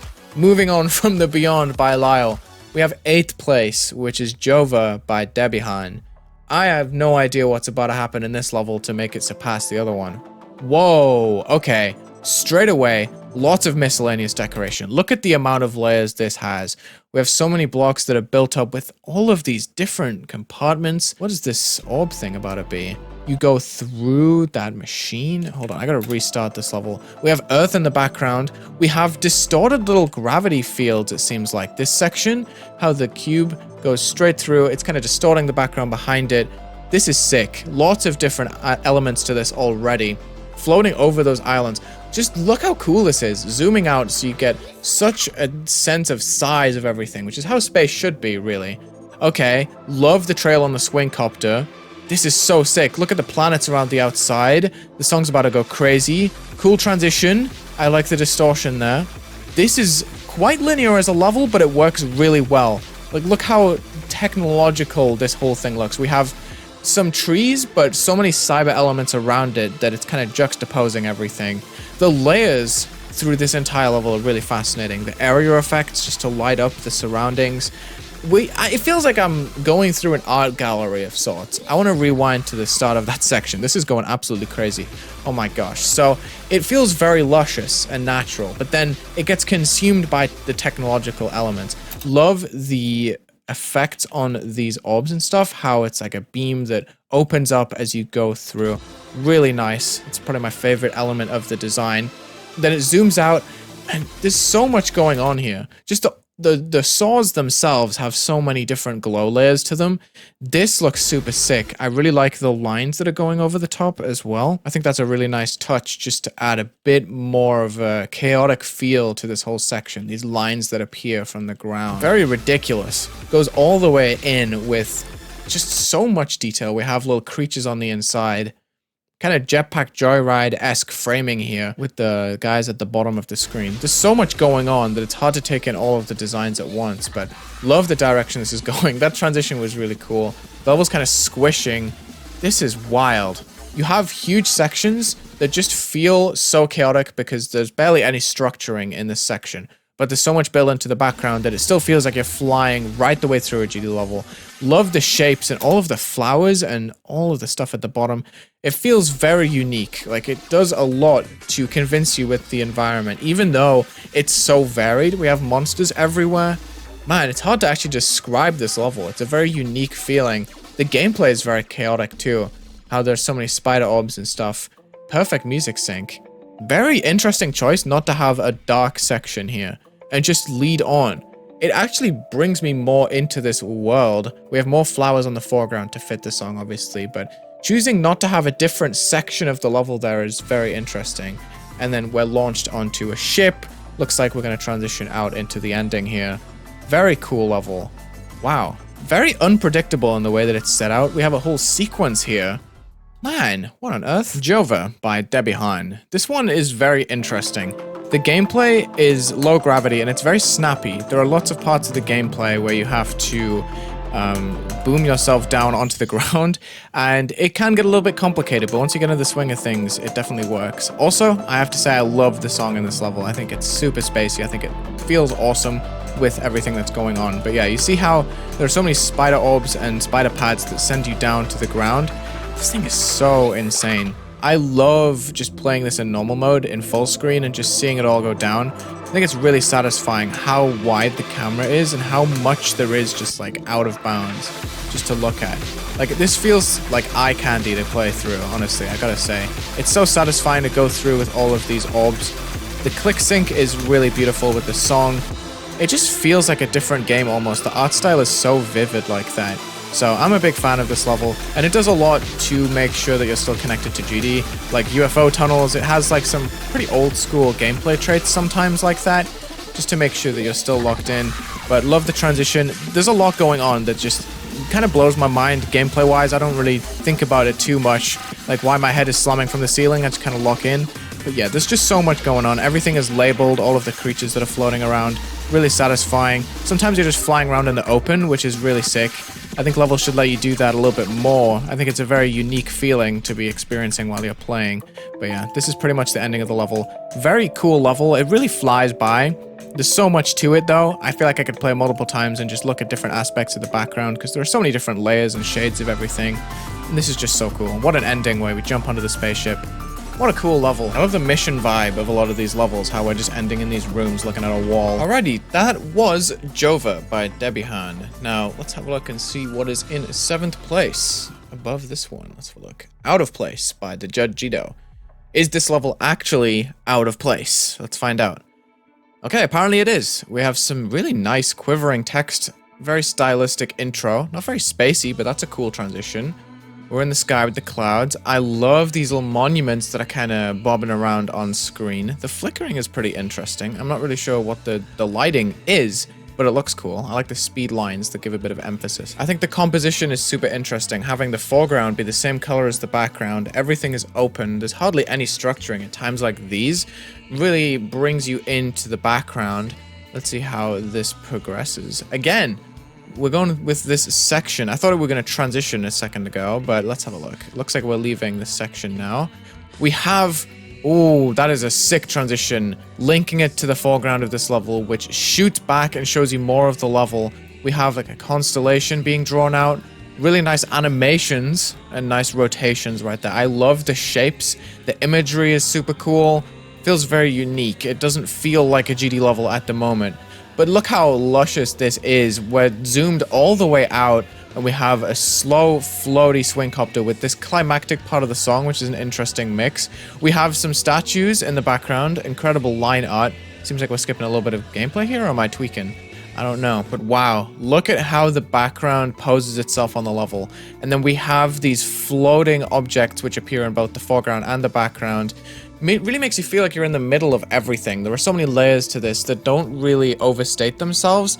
They just exist on screen and it's just eye candy all around. But look how incredible this is. The structures feel so engrossing, and we're stepping down on a circular beam. Like, the perspective is so incredible. These blocks are not flat. I love that. The floating orbs and the particles just go so crazy, paired with the lines rotating in the background.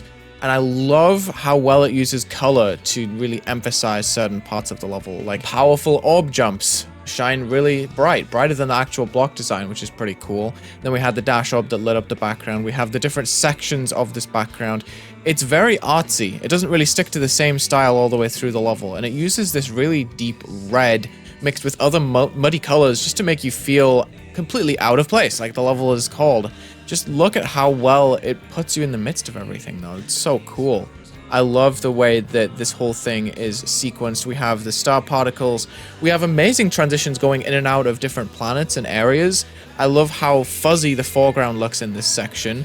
It has just the right amount of contrast between the details and the blocks for them to look detailed but not distracting. And the whole environment is brought together with animated assets like that spinning globe. We have the repeated star particles, cool transitions, using lots of circles and putting them right in the center of the screen and letting them stretch out with those big spiky parts of the sun. But this camera framing is amazing, just showing the true scale of the level, showing you more and more as you draw out. Man, what a cool transition out too. This ground section is amazing. Look at, how are they even doing that? Is that a gradient? These have to be gradients, because look, the squares are shaded. That's incredible. Wow, and the slow rotating background, the way that the ground is just waving and changing perspective with this cool rotation effect. And nothing really feels out of place, even though it doesn't... Whoa. We're just floating right now. It takes a lot of risks. I like it for that reason. That's incredible. 7th place, well deserved. Holy crap. This level does not feel stale for 1 second. Even if you have quite long sections, it really does a lot to keep you invested with different transitions and animations that give you a bit of an oomph into a section. Then it gives you a bit of time just to recalculate and like take everything in. And then once you're settled in, it gives you such convincing world building that you just have to admire where you are. Like, this is incredible, putting so much into it, managing to make the layers convincing even though everything is flickering from front to back. I think at times, for my taste, it's a little excessive, especially in the beginning, because I don't think the lighting here really makes much sense to be flickering. It seems like it's doing that just to stay interesting. But in other sections, like this one, it feels a lot more spellbinding in a way. It brings life to the section, whereas in the beginning I felt like it was a little bit distracting. But wow, so much is going on in that level. You could watch that hundreds of times and probably find different things to take away from it. But I love the personification of the different aspects, how vintage it feels with the faces on everything. Kind of reminds me of old school art, especially with how it uses browns and these desaturated colors. And it feels very rustic. It feels like it's a storybook. It feels very futuristic, but also very classic and traditional and old school at the same time. I don't know, it has like kind of an old film aspect to it. Like an old film about the future, but the future is not really like this, you know what I mean? It's very hard to explain how I feel about this level, but yeah, that was phenomenal. Out of place. Now, this one did lag my computer a little bit while I was practicing, so I'm a little bit nervous about normal mode, but this is one of the most surreal feeling levels I've played in a while. It really lets you bask in everything that's going on. I'm a huge fan. I love these moving little obstacles. It feels so crazy to play. I'm not surprised that this got Mythic. I think a lot of the levels past this point have got Mythic, but yeah, this one is just really, really sick. It's really transforming the boundaries of what a GD level can feel like, really using the size to its advantage. With lots of creative art, you'll see a lot of line art that just looks so incredible all together. It just ties the level together. You see, we've got lines going around the outside. You'll see it a lot. You've got structures that are very clearly made out of lines and then filled in. Then you've got this animation that opens it up, and this is probably my favorite looking part in the level. I absolutely love this. I think it looks so insanely incredible, having the lines all moving different directions. It's so trippy. And then this is a really cool transition too. It's very open. It really lets you just look around and feel the level, which is what I really appreciate about it. This swing copter is pretty difficult. It does tell you exactly where to click, but if you don't really follow that, you can survive, but it's not very often. So I just gotta focus on clicking these exact timings. Oh, I thought I was gonna miss them. You see, it's quite strict, but look how cool this is. The flickering is just immense. And then you have really, really weirdly composed sections, like this central beam in the center is actually a ground that you can sit on, and you just have to avoid the objects. So they're very slowly moving from right to left, and there's no ceiling, there's no border on the right-hand side. It really lets the spiral capture the entire screen. And this part feels so insane too. This is the part that was lagging me the most. There are so many different pieces of this background that come together to make this part feel like how it does. I think I'm dead. Oh, dude, that's so unfortunate. The low gravity really caught me off guard there. I thought you had to jump down to that orb, but you just fall. That's tough. Okay, thankfully you can skip those orbs. I think the video that I watched did exactly the same thing, which is really funny. Also, the decision to have a lot of this level as swing copter is really interesting to me. Yeah, again, we have rotating lines and shapes in the background, and sometimes it lights up this grid that's in the background that looks really sick if you get to see it in its full entirety. Like right here, this looks so... I thought that was a platform. That's really tough. I really don't like being controlled and thrown down to the ground there. Feels very out of place, like the level said. I just think, if I have all the freedom to be a swing copter, why would you throw me down on the ground and not just let me like roam around? Maybe make the transition a little bit more open. I don't know. That's just a small nitpick I have about the level, because it's always scary going through. And I don't want this level to be scary. I want it to be fun to play, which it is for the most part. Considering how open and slow the gameplay is, I think it's actually very fun. I think the middle swing copter is actually really cool. How you have to click on the certain parts. I like the fact that it's signposted like that and that it uses orbs and it feels right, you know? What a cool ending, by the way. Oh, I got tricked by the progress bar into thinking that I was done with the level, but I am actually nowhere near done. So I don't know why it's like that, but hey, I guess we just keep going. I didn't practice past this part, I don't think. This level's so cool. I love that big glowing screen as soon as you hit that orb. It feels so good. Okay, just follow the dots and you'll be fine. And then we have the ship section where you kind of just float up here. And we have the insane camera pan out. I think this level does really good with emphasizing the pan outs. And I'm glad that these are getting more popular. A lot of people were scared of filling up the screen with these objects when you were so small and not feeling right. But I feel like creators are now actually mastering how to manage that properly. And we have this ending. Are you serious? Alrighty, that was Out of Place by djudjeito. Very sick level. Unlike anything I've ever really seen in GD before. Next up, we have Alien Dream Emulator, 6th place, made by Kira9999. The animation on this is incredible. Look at how all of the blocks are teetering, they're shining. This particle has chosen to go with quite a low FPS, just to make it feel a bit more dreamy and like an old story. And then we have these blocks that are shrinking into the background. We're dynamically adding more and more layers into this level with a glitchy style, with different icons, and then we're slowly rising up. Wow, these colors are incredible. Love the orange and yellow being contrasted with that purple. This has like a very big Mario Galaxy vibe with these black holes. I love that. And they're just expanding and consuming the level. I think that's really cool. But look at that. This level explodes with energy. I like the movements and everything. It feels quite slow and large here and very overstimulating, but I am a fan of how this comes across. The transitions are very well made. Love how fast-paced this section feels. It feels like there's some high gravity here just to intensify it. Got some UFOs, big explosion in the background. Feels very cinematic. And this is just ridiculous. This is one of the highest energy parts I've seen. We are this giant sprawling orb in the background, and we're avoiding the rocks that come from the foreground. Very sick style. I love how just all of the speed is very well conveyed with just all of the lines that are shooting into the background. I'm gonna just pause at certain points. We have different particles, and I think this is lava on the foreground. It feels like it's rushing behind us. It feels like we're going so fast. These particles on the front definitely help. Feels like we're smashing through the environment, and there are just so many things going towards us. It's very well marked out, and I love how well this thing transitions out. We have the pillars that are made in the center of the screen like that and just expand outwards, becoming the spark in the middle, and you have this scaling transition. And then the level emulates different levels that were part of the Space Gauntlet submissions. I think it's really cool how it shoots between different sections. It's definitely very high energy and very overstimulating, I will say. It's probably got some of the most detail and some of the highest ambitions out of all of the Space Gauntlet levels that I've seen so far. It's very ridiculous how well it managed to pull off that glitchy yet refined and high energy style. I think it works with the song pretty well, and we sink, I believe, into the ground. We're shooting through the sky, which is also very reminiscent of Out of Place. I like that. And then we have the flower field, which is kind of foreshadowed at the beginning of the level. I think the sequencing is very cool. There's a lot to unpack in this section.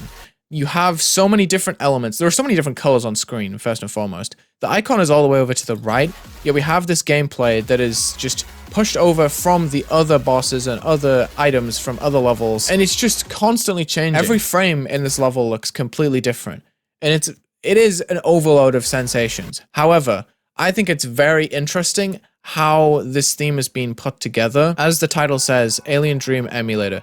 It feels like it's building up a regular world, but then you see that there are so many different things overlapping here. You see the rush of energy, and it starts to beg the question, like, what is actually going on here? Like, what is this energy being pummeled into? And it just becomes this ridiculous rush of energy that then, once the climax is over, it gives you a chance to reflect on other entries and other moments and other universes. It's honestly so crazy how much it risks to throw away all of the world building it does to then go back and emulate all of the other themes and kind of just, yeah, as I said, just sacrifice the beginnings of the level. I think it's really strange how well this comes together. I'm quite impressed by it. This level, from what I practiced, is one of the more wild entries because it has the giant gimmick in the middle, which I'm not used to. It's also just very intense to play through. It's very ambitious with what it goes for on the screen, and it honestly overflows my senses when I'm playing that big section in the middle with all of the bright lights in the front. I don't know, there's just something about it that I struggle to focus with, so we'll see how it goes in normal mode. I'm guessing it's just a practice mode thing, but yeah, this thing feels so epic to play. The zoom is in this time, but the camera is rotating around, and this swing copter just feels really nice. It's one of the better ones I've seen in the Gauntlet. I'm glad that the space theme has encouraged people to use the swing copter. I find that quite funny. You don't normally see levels like these use swing very often, but I guess these levels have just been awakened by the swing copter game mode, or the swing. I think people get mad when I say swing copter. I'm not supposed to jump into that orb, clearly. Sometimes there's a couple of deaths on these levels where I'm like, of course, I'm not meant to jump onto that object. Or I'm like, of course I wasn't supposed to do that. In a way that's both sarcastic and then immediately obvious after I have the thought, like, of course I was supposed to jump there, and then I look at the jump and I'm like, yeah, it is actually quite obvious. Look how saturated this whole thing is. It's actually so unhinged. It's very unapologetic in the way it looks. It's also very white. There's a lot of glow that comes together with desaturated color that comes together to form this ridiculous look to the level. This part you hold to go to the right, and then you avoid the bullets, and it's actually so overstimulating to play. I don't know if it's just me. I still like this part, but I'm looking at this and my eyes are like absolutely fried. I'm like so stressed about getting through this part, and my eyes won't focus on it, which makes it a little bit more stressful for me, but there we go. Then we have this section, which is pretty much just a light UFO. There's not really much else to the gameplay here. Just going straight ahead. There's not much that can kill you in front of you. Same with the ship. This is so cool how it switches between each part, though. It's a very, very nice idea that I didn't see from anyone else at all, which is a definite positive, but again, This thing actually kills my eyeballs overall. I don't know if I'm just getting old. How did I not make it through that portal? I really like the fact that these attacks, I guess you can call them, like these obstacles are numbered. So you have a certain number of seconds to avoid them. I like the fact that it kind of rolls them out from side to side so you can get more easily from the right to the left if you need to. I think the gameplay is well mapped out there, and I think this is pretty much a fair level most of the time. I don't know how I died at that previous attempt, but hey. Considering the camera is so far to the right, to give more emphasis to the things on the left, I am quite impressed with how I've been able to get through each section without much sight reading, if that makes sense. Boom. Thank goodness. That is such a rush of so much decoration at once. It's hard to process in just like 1 or 2 attempts here, but such a cool end screen. I like the tie from front to back, and yeah. Cool level. Okay, that was Alien Dream Emulator by Kira999. Very interesting level. Moving on to 5th place, we have Final Orbit by Blee and more. I believe MSM12 is involved with this level. Yep, there we have it straight in the intro. Okay, so this level is very cinematic. Obviously, I've seen it because whenever Blee drops a level, you gotta tap in. So it starts off with this giant spaceship, which is changing its perspective in the distance. There's a lot of cool camera work in this level to make every shot in the intro, which is unbelievable to say, by the way, having intro shots in a GD level, but still, look at the perspective in the room. We have pictures on the wall, art that could be transferred into GD levels, just discarded, thrown onto the wall, just completely set aside. It's ridiculous. It's such an impressive accomplishment that Blee is always able to just create very small little pockets of art that don't really build up much of the level, but serve just as something nice to look at. We have amazing particle usage for this beam in the center, and then also I saw these little dancing squares, and this too. There's a lot of interesting animated details on this panel. Cool reflection on the bottom as well. Sorry, I'll stop skipping around and just show the level. But this level is really interesting. It doesn't go with your regular GD level format. It builds itself up to be a lot more than what it is. We have a meteor falling from the sky, amazing sound effect usage, and just building up this whole level to be the fact that there is an incoming meteor. I just love the look of this panel. I wish something like that would be factored more into the level, because what you get at the result of all of this is a pretty interesting looking art level going through space, and I wish I had more of these technological elements in the blocks, just as a nitpick criticism, but I have pretty much nothing bad to say about this level. I love the blaring alarms, the title screen with Final Orbit, and then we go diving into the level. We jump from these pieces of the ship, which have been completely blown up by this meteor, which is a fantastic continuation of the story. The low gravity feels insane. I haven't really seen it executed this well. The fact that the camera follows the player, and we have this blue light that is following the player, this like interesting glow that's lighting up the rest of the level. But look how just animated this whole thing looks. Everything is warping and bending. There's so much emphasis placed on every single jump. This is just a masterpiece. I don't understand how these creators do this so well, but it feels so natural. We have a clock with the rocks circling around. It's very odd to have the player placed on the right-hand side of the screen, but you can see that there are 2 players involved here. Quite interesting to look at. And I just love the colors. This is a perfect use of purple and orange. It's one of my favorite color combinations. We're zooming down, and we have the cinematic sequence where it cuts through, and then we're going super high speed through the rest of the level. Now, I love how sparkly this whole thing looks. It uses a lot of these small glow objects around the orbs. You can see these just little particles, and they're matched very well with shining stars and other objects that are glistening in the sunlight or wherever we are. Background is still made very blurry, just so the level feels more fast-paced. We have lots of objects just floating through the middle.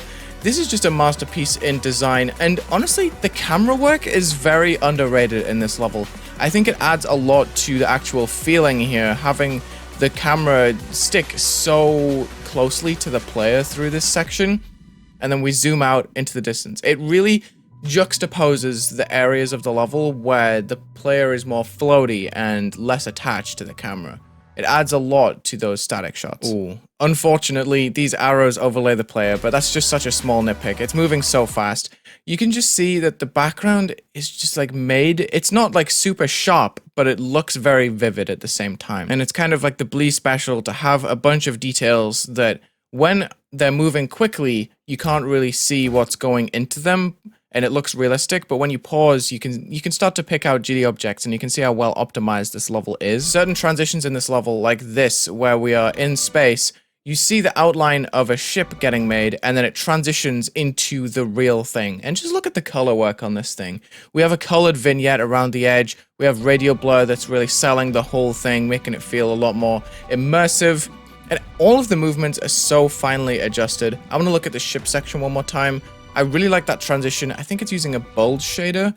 You see a circle form around here, and it becomes the background where a clock fades in so seamlessly. And even the ship comes down from an angle at this point in the level. You see it upside down, and then you rotate down to the regular ship. It's actually so insane how well this is pulled off. There's so many different details. The narrative is very strong, going from start to finish, getting hit by a meteor, and then going all the way through. I know a lot of people maybe looked at this and thought, hey, it's just like a fast-paced, impressive art level, right? But it is very interconnected once you pour into the details of it. The outlines on the clouds, this is so crazy. It's so cool. I skipped the intro on my other attempt, but I figured I should actually go through this just so I can give some more thought on this level. This has some of my favorite gameplay that I've played through so far, in my opinion. I just think it works super well. I really, really like the cutscene at the beginning. I like the dynamic of holding to skip it rather than it just being gone on the next attempt, you know? I think that's pretty cool. I just love the texturing and how clean the glow is to actually create like realistic looking shading instead of just a glowy texture, if that makes sense. It's like a cool usage of glow most of the time. There's so much design that has went into that control panel that you don't really see repeated inside the level, and you do see the ship get destroyed. Ignore the progress bar, it is kind of scuffed because of the cutscene, and I think it was verified without, which makes the progress bar a little bit funky, but yeah. This is such a cool intro to have. I really like this low gravity. I think at first it was a little bit jarring, but once I got used to it, I think this gameplay is so satisfying. I don't know. There's just something about it that just feels so right. And I really like the way that it works with all of the slopes and how it slams you down to the ground at times. It feels very controlled even though it's low gravity. It's a word I'm using a lot, but control is very important if you want to have good dynamics in a GD level. You want the level to feel free, but also to feel like it works, you know?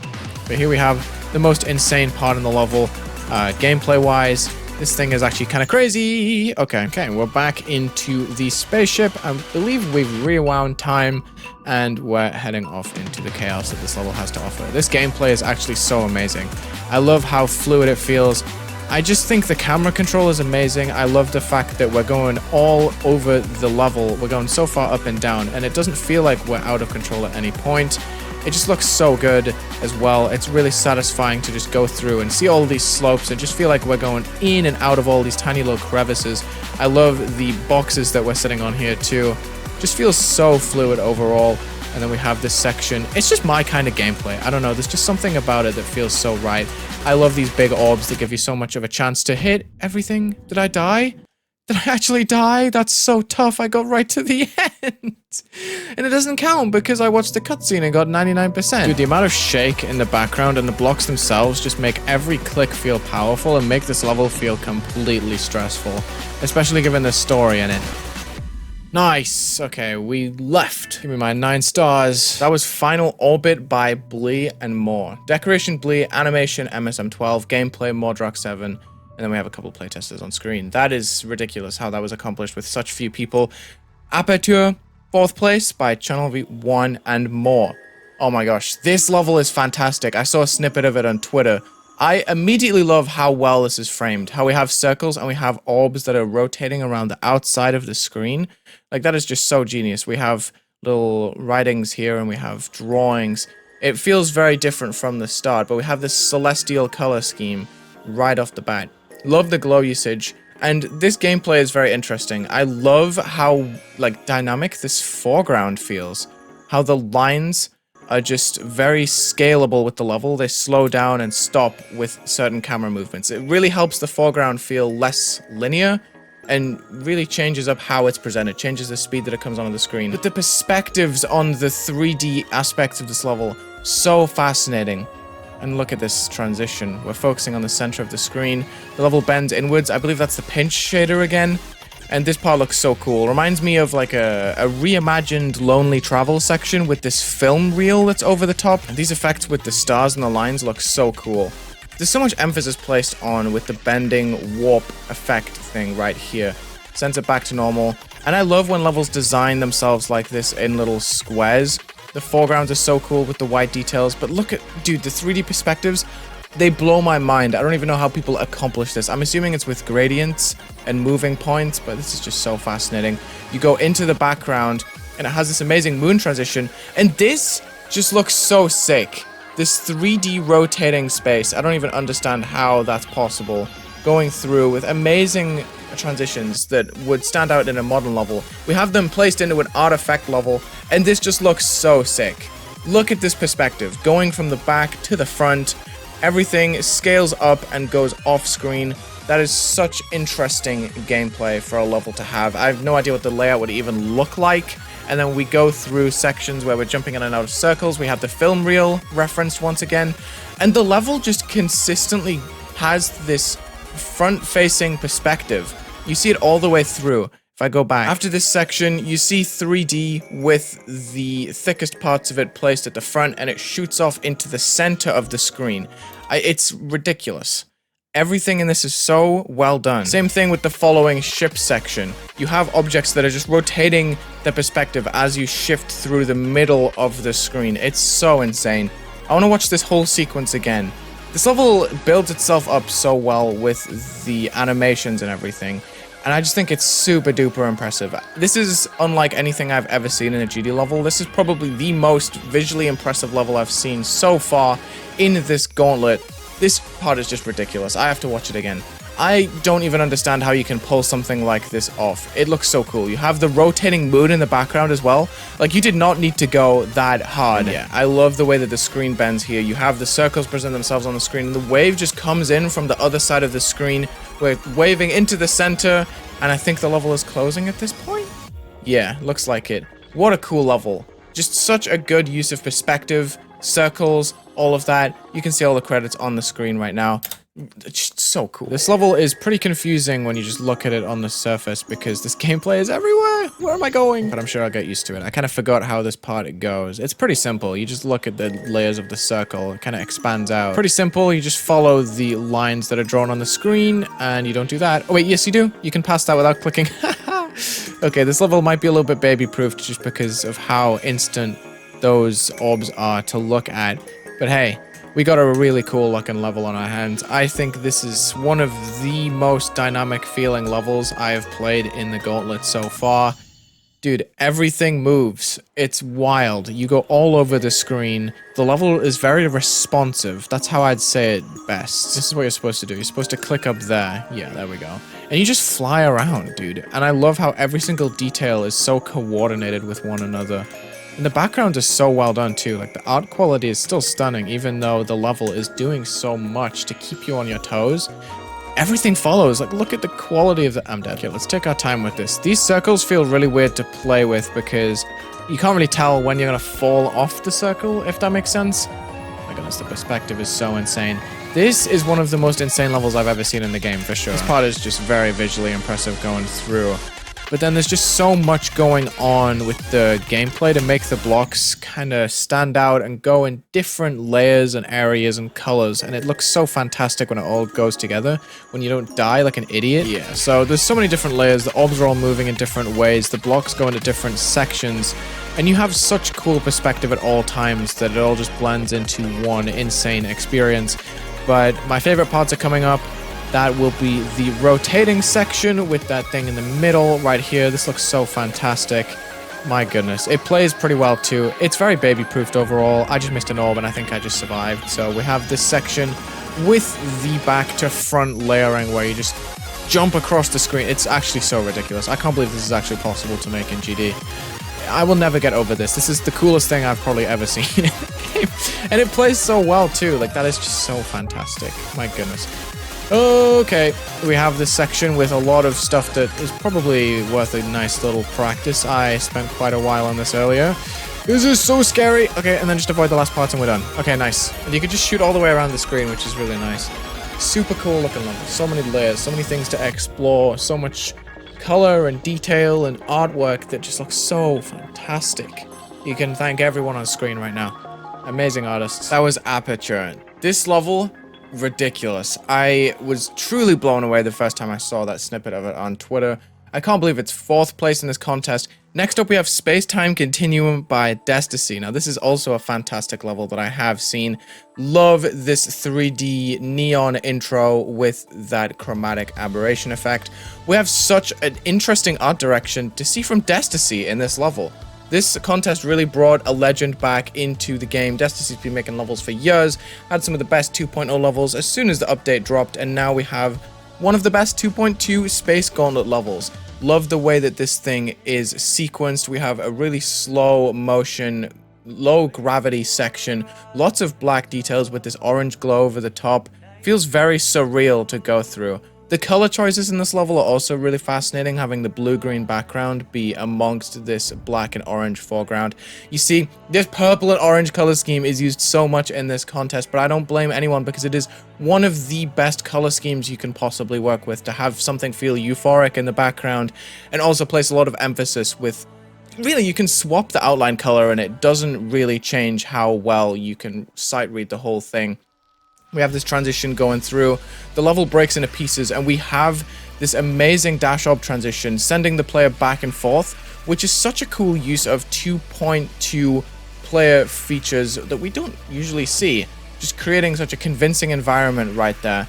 I think this level received quite a bit of criticism for the slow gameplay, choosing to have a slow drop section, but I think this places a lot of emphasis on the details and the backgrounds in this level. Like, this thing looks so ridiculous once you see the scale of the background, you see the details in the bricks, the Roman numerals, the saws that are around the outside. It goes very quick, even though it's a slow level, but there's so much to offer. We have so many intricacies of these blocks. We have such pretty backgrounds with the glowing objects going around. We have such good shader usage to emphasize certain parts of the level, how it kind of distorts and the song's going like... You know what I mean? It's so cool. But this background and the ending is one that I want to look at once again. So cool how the lens flare is so dynamic, and the light in the background moves off screen, which is pretty interesting to make the level go dark like this. It's such a good transition. It's so underrated. We have great usage of GD objects that you can see in the background. You can see the saw blade. You can see a gear that has its hitboxes turned off. Such an interesting way to use the game's original objects and build something completely different. Now, I will say, this level, it has default spikes and pretty simple saw blades, pretty much all the way through the drop. I noticed this. I haven't really been able to unsee it, but I really like how naturally GD it feels with those, if that makes sense. It's just interesting to see this amongst other levels that chose a completely art-driven style, whereas Desticy has really locked in with the GD feel. You see, with these circle objects that are in the way, kind of showing you the path, using the regular spikes, using regular saws. But yeah, I just really like the way this level looks. It doesn't deviate too far away from GD. It's very recognizable with the chains and the objects on top of these blocks. But the gradient usage on those blocks to create those extra little blocks at the top. I feel like this maybe could have been taken further. Maybe there could have been something done at the end, but I just love how well connected this level feels. You have the circles that go around from the background, and then you see that same shape become the next background from the middle. And you can see the remnants of it forming from this transition. It breaks out into lines like this, which looks fantastic. Look at the color usage here. Just the greens go so far amongst the orange. It's very original. And then you see these lines just rotate outwards, and you see this planet become the background. It's so sick. But yeah, this whole section right here, probably one of my favorites. Just the reveal of this whole section. Look at the design, like the different layers and compartments of these blocks. It's so sick. Desticy is always evolving his style, and this is just a joy to play, honestly. I've played this one before. I just wanted to play it when it came out because it was a Desticy level, and I'm a huge fan of Desticy stuff. Have been since way back in the day. I think this level is absolutely fantastic. It does everything out of the ordinary. You know, a lot of these levels, to impress you, they go all like really quick, fast-paced, high energy visuals, but this one, it really relishes in the slow, majestic atmosphere that it gives off right at the very beginning. I think it's insanely unique for that, and also very daring to enter in such a high octane contest. I'm running out of words to describe these levels that aren't repetitive because, you know, this is kind of a really long video. I was struggling to grasp the gravity of the swing copter when we were going backwards earlier. Oh my goodness. I feel like I go a different direction through this section every time too. Okay, here we go. This is what I can't get my head around. Like, okay. I do understand it. It just trips me up sometimes. There we go. Why was I struggling with that so much in practice? Anyway, love the colors in this level. I've been a fan of Desticy since the proton, neutron, and electron days. Oh my gosh, that was such a hard path, wasn't it? Why did I even do that? That was crazy. Okay, here's the cool part of the level where we break through and we reuse parts of the same gameplay, I'm pretty sure. The same platforms and everything. I don't remember there being a purple pad there. Is that enough? I feel like there used to be a jump there over the spikes, which I still completed, but hopefully Desticy didn't nerf it over the gameplay comments that people were giving. Okay, this part, oh, it's so scary. Low gravity. This feels so weird. And look how it's made. Look, when you die, it like zooms past you. I noticed that in practice mode. It's kind of insane. Man, this thing is so cool. The constant camera rotation, the easing that he uses to get it to shoot you the opposite way. It's actually so cool. I'm such a huge fan of this level. This part is really scary still. There's something about going around in a circle that just feels so wrong, even though I used to play Planet Mod using reshade and like screen filters all the time. What? How did I just survive that? That was crazy. That was the biggest clutch of all time. Holy crap, that was Spacetime Continuum. I thought that was going to take me longer. That ending was really tripping me up in practice mode. Ba-boom. Thank you, Desticy. Alrighty, that was Spacetime Continuum by Desticy. Third place of the Gauntlet. Let's see what's second. It's Kirasagi by empsea. I really like how Desticy's level feels completely different from the rest. It kind of stands out in its own unique way. Cool intro for this one. I have not seen this. I like this cutscene with the train. Okay, this looks super nice. I am actually really surprised at how well these blocks blend in with the rest. You know, you don't always have to tie in the blocks to make them super artsy to make them fit in with the style. You can go with a more blending neon approach. This car looks awesome. What the heck? Okay. Oh, what a transition. We're going straight into space. This looks fantastic. Love how bright and punchy these blocks are. This gameplay looks super satisfying. Very open-ended on the top to let that background shine through. I like the rocks in the foreground. This is extremely clean so far. I don't know where this level goes. Okay, we go through the ship. Wow, what a transition. Okay, so this makes you think it's going to transition from the ceiling, but it doesn't. It's a dash orb that's going to go straight across, and we have such a clean horizontal push that really swipes that transition on from the right. Love the way the radial blur is done there. We have the rising saw blades. This looks fantastic. This is exactly what a Space Gauntlet level would look like in my head if I was envisioning it, but empsea has actually created this here. This is fantastic. Love the bright colors. The transition into the center. Okay, very interesting. This song is super fast-paced, and I don't really see that reflected in the structures or the way that the level looks, but this is super interesting. It goes with a completely different approach than what I was thinking for the drop section. I thought there was going to be a lot more of a fast spin around the outside of the screen, you know? Or maybe I've just had my brain rotted by the other entries. The amount of energy that goes into this section with all of the particles going around, you'd think that going into the drop section, you would put a lot more emphasis on the power in the song. Maybe have some rotating beam from the center of the screen. Nonetheless, this looks very interesting. We don't have much air decoration here, and I'm not usually a fan of saw blades just taking up all of the screen. But this part looks super sick. I'm a big fan of how that background is imposed on the level. The scaling transition. See, this is more as what I was expecting. Some kind of flashy effect here. Whoa, you go all the way around? That's super sick gameplay. That's amazing. Okay, there are some things this level does super well. I can tell this creator knows how to make a very clean level, and I'm a big fan. I like the transitions that go into it. Gameplay looks super fun in this one. I wonder if that was a big factor in it. Being so visually impressive and fun to play at the same time. Okay. Whoa! Okay. This is ridiculous. What a cool background. Scaling up from the end all the way around the outside. This is more of what I was expecting from the level. Again, we're going with minimalistic structuring. We're going all in on the surrealism that the background is creating with this giant scale. Whoa! That is such a sick transition. And the rings on the planet. Oh, wow. What a cool way to end the level, huh? Interesting little section that kind of references the beginning. Same kind of texturing, same lighting. Love the 3D effect. Oh my gosh, it goes further? Whoa. Okay, this song is going crazy. And this level is doing a lot with the gameplay too, but it looks pretty fun. I love the way the particles are used and overlaying from right to left. It's very trippy. We've had particles go around in the circle, but then this part kind of overlays them from side to side. And this thing looks amazing. I love how are people doing this 3D perspective thing. I don't understand. The water textures were amazing there. This looks like where you might fight sands. Okay, here we have this spacey background. Oh, I was like, is it going to do anything else? I'll look at these parts specifically. I think this background looks incredible with that bright section in the middle and the scaling circles. And this just simple beam that's extending off into the background that we're using as a block here. Very interesting perspective to have. And the choice to have floating spikes here is really interesting too. So most of the time this beam is white, so you can't see the spikes on top. But it is pretty interesting just to have a ground here with no other layer to it. It's kind of floating. It's really reminding you that it's a GD level above all else. The textures on these planets are ridiculous. The low gravity is awesome. It kind of feels like getting over it at the ending when you have the low gravity. And then we have this brief section that makes you feel like the level is going to end. But the song picks back up and we go into this next section where the background breaks off. I want to have a look at the bricks just going into the background frame by frame. Look at this. That's so cool.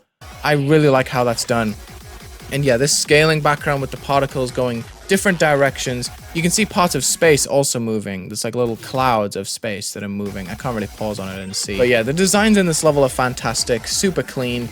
The level never really confuses you on where it's going gameplay-wise, even if the direction of the level is quite unpredictable. The structuring is just so fascinating. I don't know, it's just not something I've really seen a creator dare to do. I think as the game is moving forward, we're kind of seeing the absence of classic air deco in GD levels, and we're pushing for a feeling that a level is giving rather than the decoration that's on screen. This one is very, very intense to play. There's a lot of clicking and there's a lot of scary timings, I think. A lot of repetitive gameplay that really focuses hard on the rhythm and pressing the orbs at the right times, and I might not be built for that, so this might take me a while. The longest a level has taken me so far is Vulkan. I think that took me like 20-30 minutes to beat. That was ridiculous. I hope this one doesn't take me that long because, I don't know.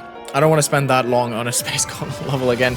These levels are fantastic. I've loved playing them, but it's so satisfying when you can just smash through them all. Like, I've had such a good time playing these. Wow, I just jumped right over a Soul Blade. That was insane. This is so clean. I'm actually a huge fan of this first cube section right here. The transition from that car into this section, the bright blocks, the background in combination, just looks so beautiful. And I love the Soul Blade color. I think it's so fantastic. But yeah, the gameplay is very much like this all the way through, where it's just like smashing orbs down onto the ground. It's just so cool. This is such a clean ship section. My goodness, there's so much energy going forward into this drop. I'm not surprised this came second at all. I don't know if I'm going to be able to clear out this entire level in one attempt, but we'll give it a shot. Lots of dash orbs, very fast-paced song. Actually, it feels so insane to play through. You know, it's not very often you see a level this officially endorsed with a song that's intense, as intense as this, I should say. Oh my gosh, dude, this is so wild. So much is going on. I can barely even focus on what is happening. I just have to remember what to do. This feels like much more gravity than it looks, if that makes sense. Like, I thought there'd be much less clicking to go around that circle, but I was very wrong the first time I played this in practice mode. Oh my gosh, dude. We're getting through, and this part is just so wild. It feels so good to play. Like, my goodness, this is one of the most satisfying levels in the Gauntlet for sure. Just going down, the camera still manages to keep up with us somehow, even though we're going so far down the level. And just going down the staircase is so satisfying. Love the transition as a falling star. I don't remember what actually happens next in the level, but I'm quite scared because I'm kind of fluking my way through this. Oh yeah, there's this section. Don't buffer these dash orbs because there's a ground there, and you can wait to hit them at the right time. And if you buffer them, you will end up jumping. You know what I mean? Because there's a ground there, you'll just end up jumping before the dash orb and you'll end up missing it, which is kind of an unfortunate part. It teaches... I had to teach myself a lot in practice mode to make sure I was doing it right. But yeah, this is so ridiculous. Love the low gravity ending. Then we have this section going through the little corridor, and we are building up towards the next section, which I'm actually quite scared of. I kind of forgot it existed. You just click on the diamonds that are floating through this section and you should be fine. This literally looks so cool. I love the colors in this section. It's definitely grown on me a lot. I wasn't sure on the open nature of it at first, Like, I liked it, but now it's like fully grown on me and I love it. And this ending is so euphoric going through here. Absolutely fascinating. My goodness, I love the way the water looks. I don't think I have to do anything here, right? I don't have to click or do or jump or something. Okay, we're good. Okay, really cool level. It's very intense all the way through. I don't know how it managed to do that. It just takes you through so many different cool environments. And yeah, it's from a bunch of names that I haven't really heard of before. Look at this, it's like a little timestamp thing. That was Kirasagi by empsea. Really cool level, super clean, very impressed by this creator's work. Number 1 is Abducted by Vegtam. Hopefully, I'm not saying veg like vegetable if it's not like that.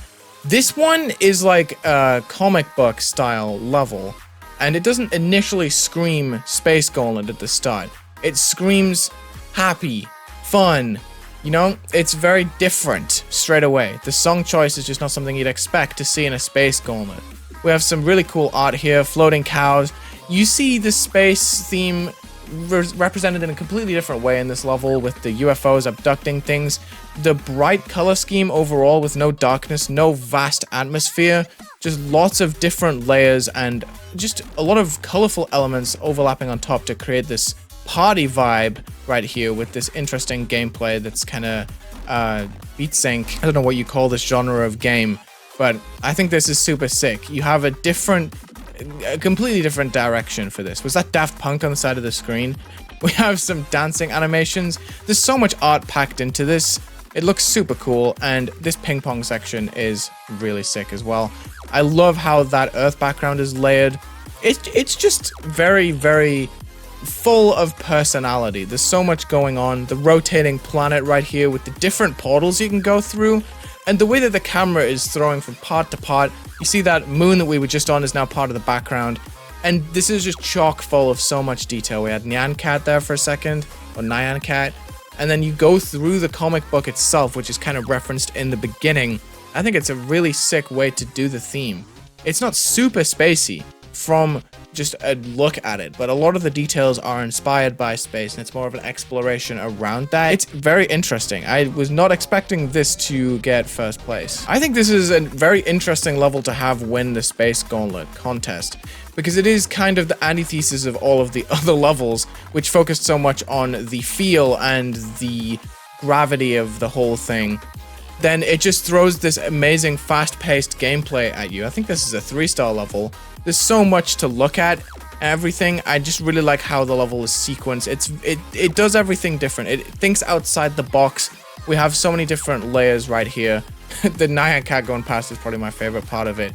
But yeah, it doesn't go with the exact same design direction or style at all compared to the rest. A lot of people focused on the textures, the space background and everything. But Vegtam has went with a completely different art-based and very fun-loving approach. I just think it's super sick and stylistic.